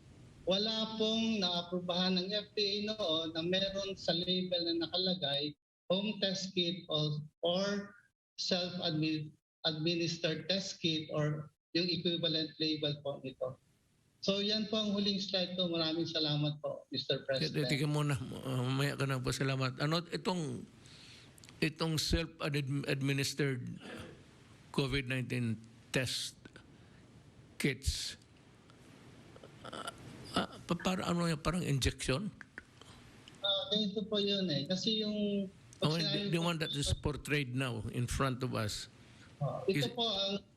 Dahil self-administered po ito, individually packaged po ito. Ang pinapakita po dito na yung nga po, hindi po ito yung kagaya ng naaprubahan namin na pag binuksan mo yung isang box, napakaraming naman. Saka wala pong, yung aming napa-aprubahan ng araw, wala pong nakalagay ito for home test kit or self-administered kit, wala pong ganun nakalagay sa label.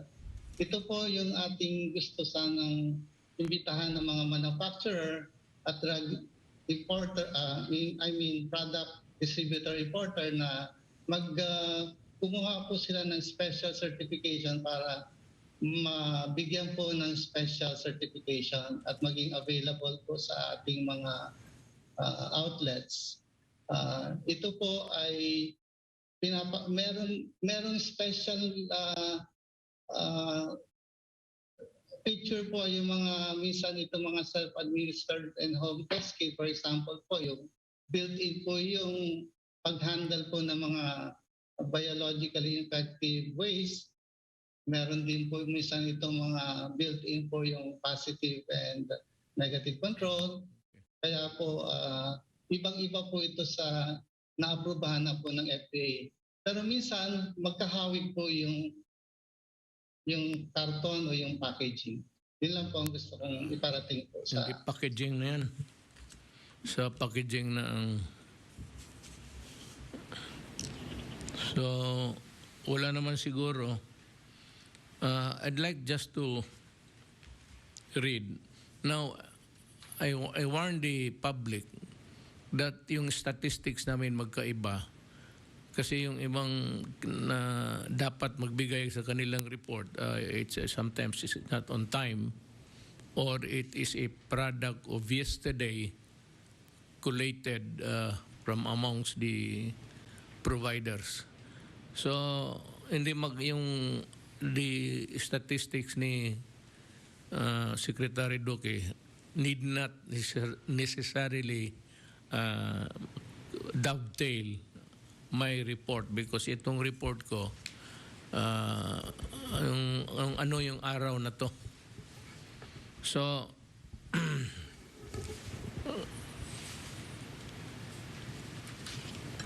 there is no denying that the COVID-19 situation in the country is becoming more alarming every day.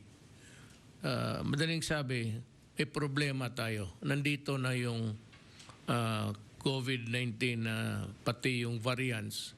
What makes it difficult to maybe treat on time. Halos pareho lang siguro. I hope that's the same banana that is applicable to all yung mga gamot natin. Ang sitwasyon natin, new cases of COVID-19 continue to rise daily from more than 21,000 on January to more than 33,000 today. We also continue to see a spike in the number of active cases in the same period from around 77,000 to more than 157,000. On January 7, experts noted a high COVID-19 reproduction rate in NCR in more than 5, meaning there is one COVID positive person that can that can be able or can infect more than 5 persons. Taas naman ito. Our positivity rate as of January 10 was about 46%, meaning that at least 4 out of 10 persons tested for COVID-19 will turn out to be positive. So, what we did was, after placing Metro Manila, Bulacan, Cavite, Rizal, and Laguna under alert level 3 to reduce the mobility and exposure of the coronavirus, more localities will be placed under this stricter quarantine period pagkat nagagrabe ang sitwasyon. The following areas are under level 3 from January 9 to 15, 2022. And it's Batangas, Bataan, Cagayan, Pampanga, Zambales. Those are the provinces. Now the cities is Angeles City, Baguio City, Dagupan City, Iloilo City, Lapu-Lapu City, Lucena City, Naga City, Olongapo, and Santiago cities.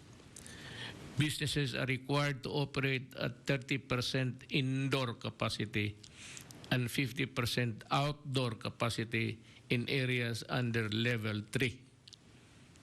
Buses, jeepneys, and other forms of public transportation operate at 70% capacity. O limitado kaya. The same as I have earlier directed, barangay officials will enforce strict adherence to the quarantine protocols, including restraining unvaccinated persons from leaving their houses, and they will do this legally. As I have said, we have every right to restrain. We cannot wait for law because ang Congress, ano ba kayo bong? Recess kayo. And passing a law is really very tedious in a democracy. In the meantime, kung hindi pa ang Congress wala pang batas, hindi sabihin na hindi tayo maka-intervene, because I said there is a calamity here, a national worry. We are now working to increase bed capacity of public and private hospitals in NCR and surrounding areas. The DOH, or the National Task Force for COVID-19, have been instructed to immediately communicate with NCR hospitals to determine how of the COVID-19 bed capacity is allocated. Over one hospital command center is also to work on a real-time updating of our health system capacity based on functional bed capacity, as well as take into consideration the number of available health workers.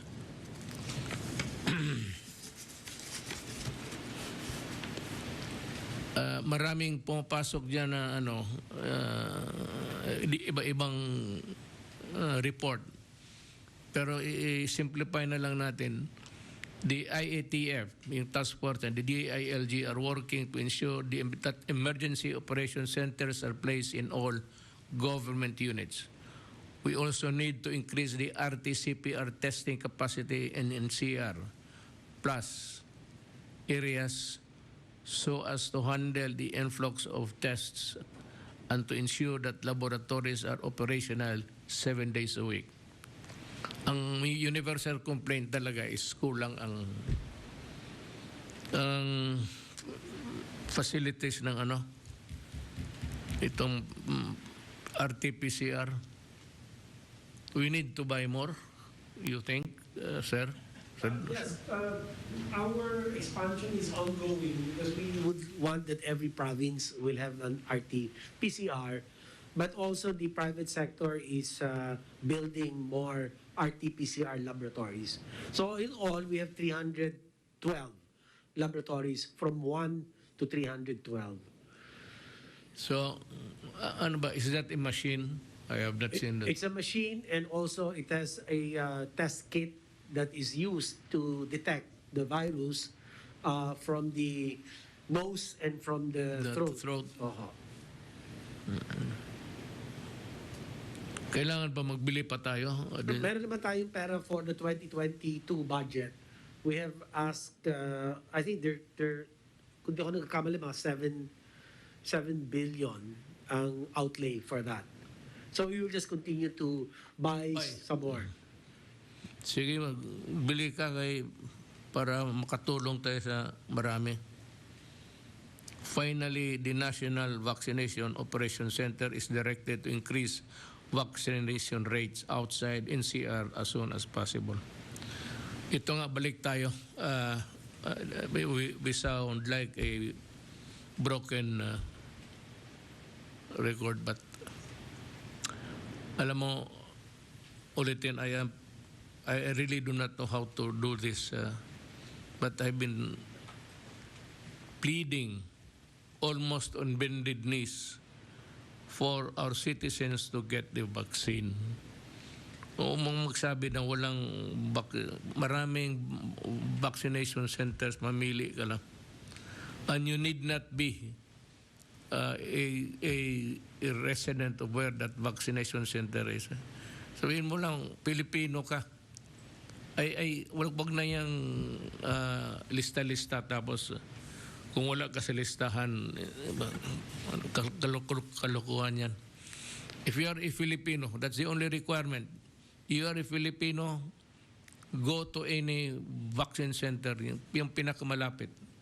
O sa trabaho mo, you pass by, sabihin mo lang, hindi pa ako na kapag kuha ng vaccine. And that's the only requirement. You need not be a resident where the place where the RT-PCR is located. Mamili ka lang. Basta Pilipino ka. Hindi na kailangan yung residence. The important thing there is whether you are a resident or not of that place, that you get the vaccine. As of January 9, our total doses administered throughout the country is more than 113 million. Yun na nabakunahan na. We have administered more than 57.6 million first doses, more than 52.3 million second doses. So hindi magkalayo. And I'm happy to note na bumabalik kayo for the second dose. Yung isa, hindi obra yun. And more than 3.3 million booster doses. Again, I suggest yung nabakunahan na ng dalawa, kung gusto mo ng more defensive whatever, kunin mo uli yung booster mo, punta ka lang doon, sabihin mo lang na pang-tatlo ito. Total, kung may tatlo na kayo tapos magkuha ka pa ng 4, ikaw.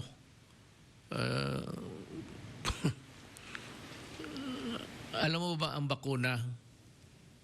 Yung bakuna, yung binibigay sa atin, yung virus yan, pero patay. Para pagpasok sa katawan natin, makilala ng ating antibodies at dumugin niya ng antibodies natin, yung immune system natin. At yun ang magpapigil sa sakit, if possible.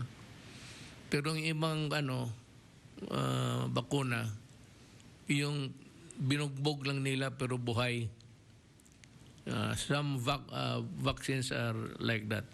Ituturok yan sa iyo, mga weekend, talagang para bang kung ang tao pinutulan na ng kamay, pati pati paa. Yun ay injection sa iyo para maglaban, para makilala. Ang importante kasi makilala ng ating antibodies yung kasi inaaway niya yan eh. Kakainin talaga ng antibodies yung anong ipapasok mo dyan. Pero minsan ma-overwhelm, matalo yung antibodies natin. Yun ang maging weak kasi sa dami ng mag-multiply yung magkasakit. Yung sakit is a reaction. Ang fever is not bad at all. It is an indication kung lang may lagnat ka, hindi masama yan. Yan ang sinasabi ng katawan mo na there is something wrong. Nag-warning yan siya. That's why lalagnatin ka. Warning yan sa ating katawan na something is wrong with the system. Yan nga. Kaya hindi ka mamamatay because pag lagnat mo, punta ka sa doktor, di sabihin niya, baka COVID yan, magpabaksin ka na lang. Kung may bakunado ka na, hindi na mahirap magpasok kasi alam na ng antibodies mo at kakainin yan, tatalunin yan. That's the dynamics. I hope I'm correct. Correct ba ako, Doc? Correct daw ako, sabi ng sekretary ko. Correct talaga. Yan lang ang alam ko kasi.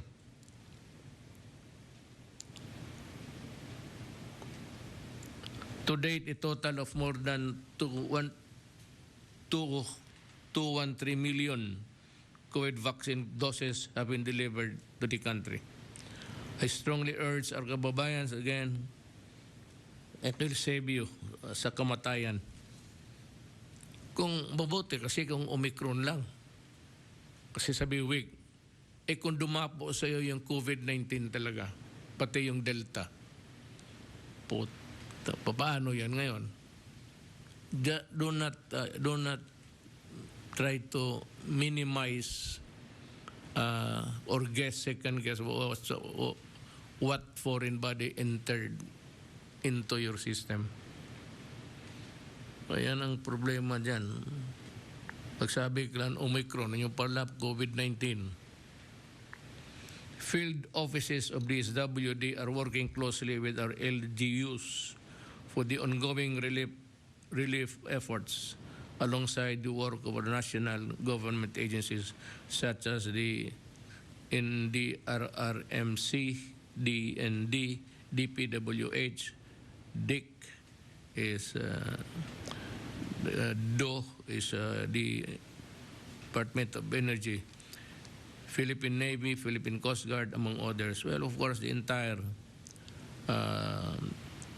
armed forces were there every day also in all places. As we have earlier committed, the government will provide cash assistance to the low-income families that were severely affected by Typhoon Odette. Meanwhile, before 2021 ended, a total of 46 national road sections have already been cleared and reopened according to the DPWH. I'm referring to the areas that were hit by the typhoon. This allowed the national government and local government units to immediately bring relief and assistance, especially to those hardly affected areas. Hindi kami nag-late. Hindi kami late. Ang response ng government is we were there the day or the following day after the typhoon. Yung mga niyog, pati yung kahoy na natumba sa tabing daan, made it impossible for us to do with our duty with dispatch. So doon kami yung accessible by the Navy, walang problema. The Coast Guard and the Philippine Navy were there. Pati lang nga yung yate na Pangulo. Yan man ang yate ng Presidente. Pero sinabi ko na, hindi ako lumang barko yan, kain ng gasulig o krudo yan. Hanggang tingin lang ako dyan, hindi ko talaga ginamit. Pero ngayon, pinadala ko siya. Yung Pangulo, ang sinabi kanina sa report ni Undersecretary Halad, pinadala ko na sa Siargao. Sabi ko, gawain ninyong ospital yan. So yan ang dapat. Wala akong panahon mag-yati-yati. Maggastos yan sa gasolina. Also, before the new year, local telecommunication companies were able to restore more than 70% of the service in areas affected by, according to the Department of Information and Communications Technology. The DIC also established Connect Tawag Centers. Ito yung Bureau of Telecommunications in typhoon-affected areas. It provides free text and calls for locals to get in touch with their loved ones. Alam mo, we are a strong nation. And we still have that spirit for our mahal natin ang Pilipino.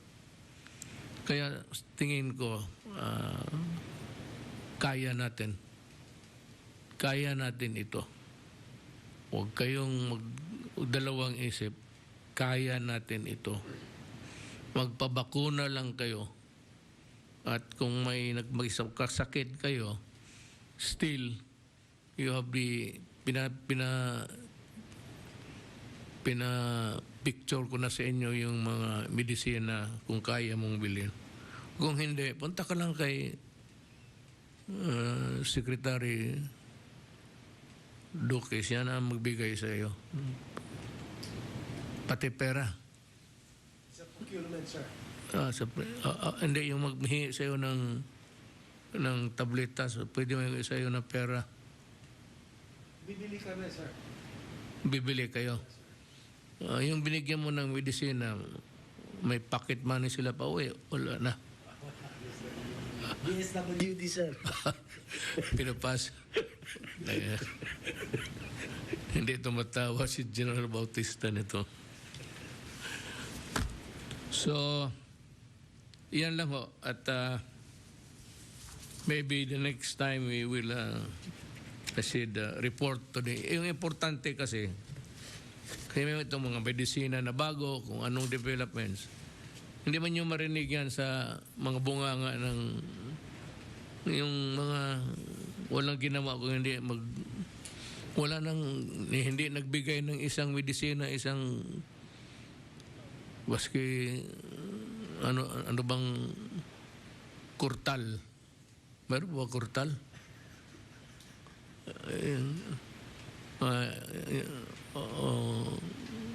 Ano yung isa? Analgesic na lang. May paracetamol, sir. Paracetamol. Paracetamol. Yes, sir. Is generic yan. It's a generic name. Generic po, sir. Generic. Bago sa generic, mura pa. Mura daw.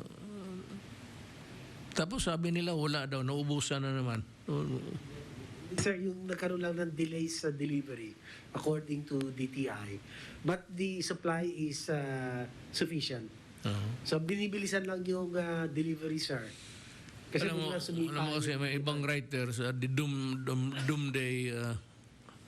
doomsday wala nang ginawa kung hindi saan tayo mahina, saan tayo hindi na. Yung ginagawa namin sa kaya namin. Hanggang kaya namin. Humanly possible, we will do it. Yan ang trabaho namin. Maraming salamat po. Salamat po, Mr. President.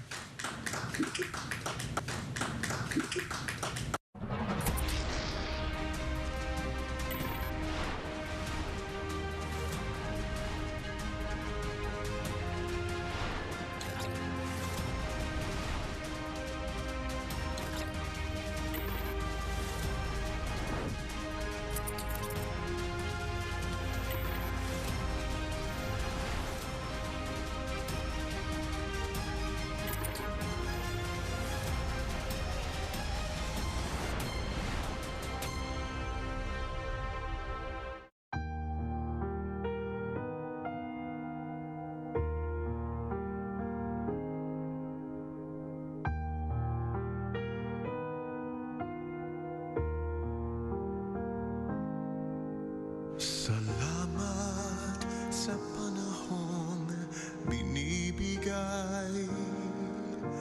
Salamat sa malasakit mong tunay. Kasama mo kami sa bawat laban. Asahan mong di ka namin iiwan. Dahil sa inyo nabubuhay ang pag-asa. Para sa inyo tayo ay sama-sama. Habang nilalaan ang buhay mo, iisipin kong ang buhay mo ay buhay ko. Asahan mong di ka namin iiwan. Kasama mo sa bawat habang. Pagkat tayo ay iisa lamang, ang buhay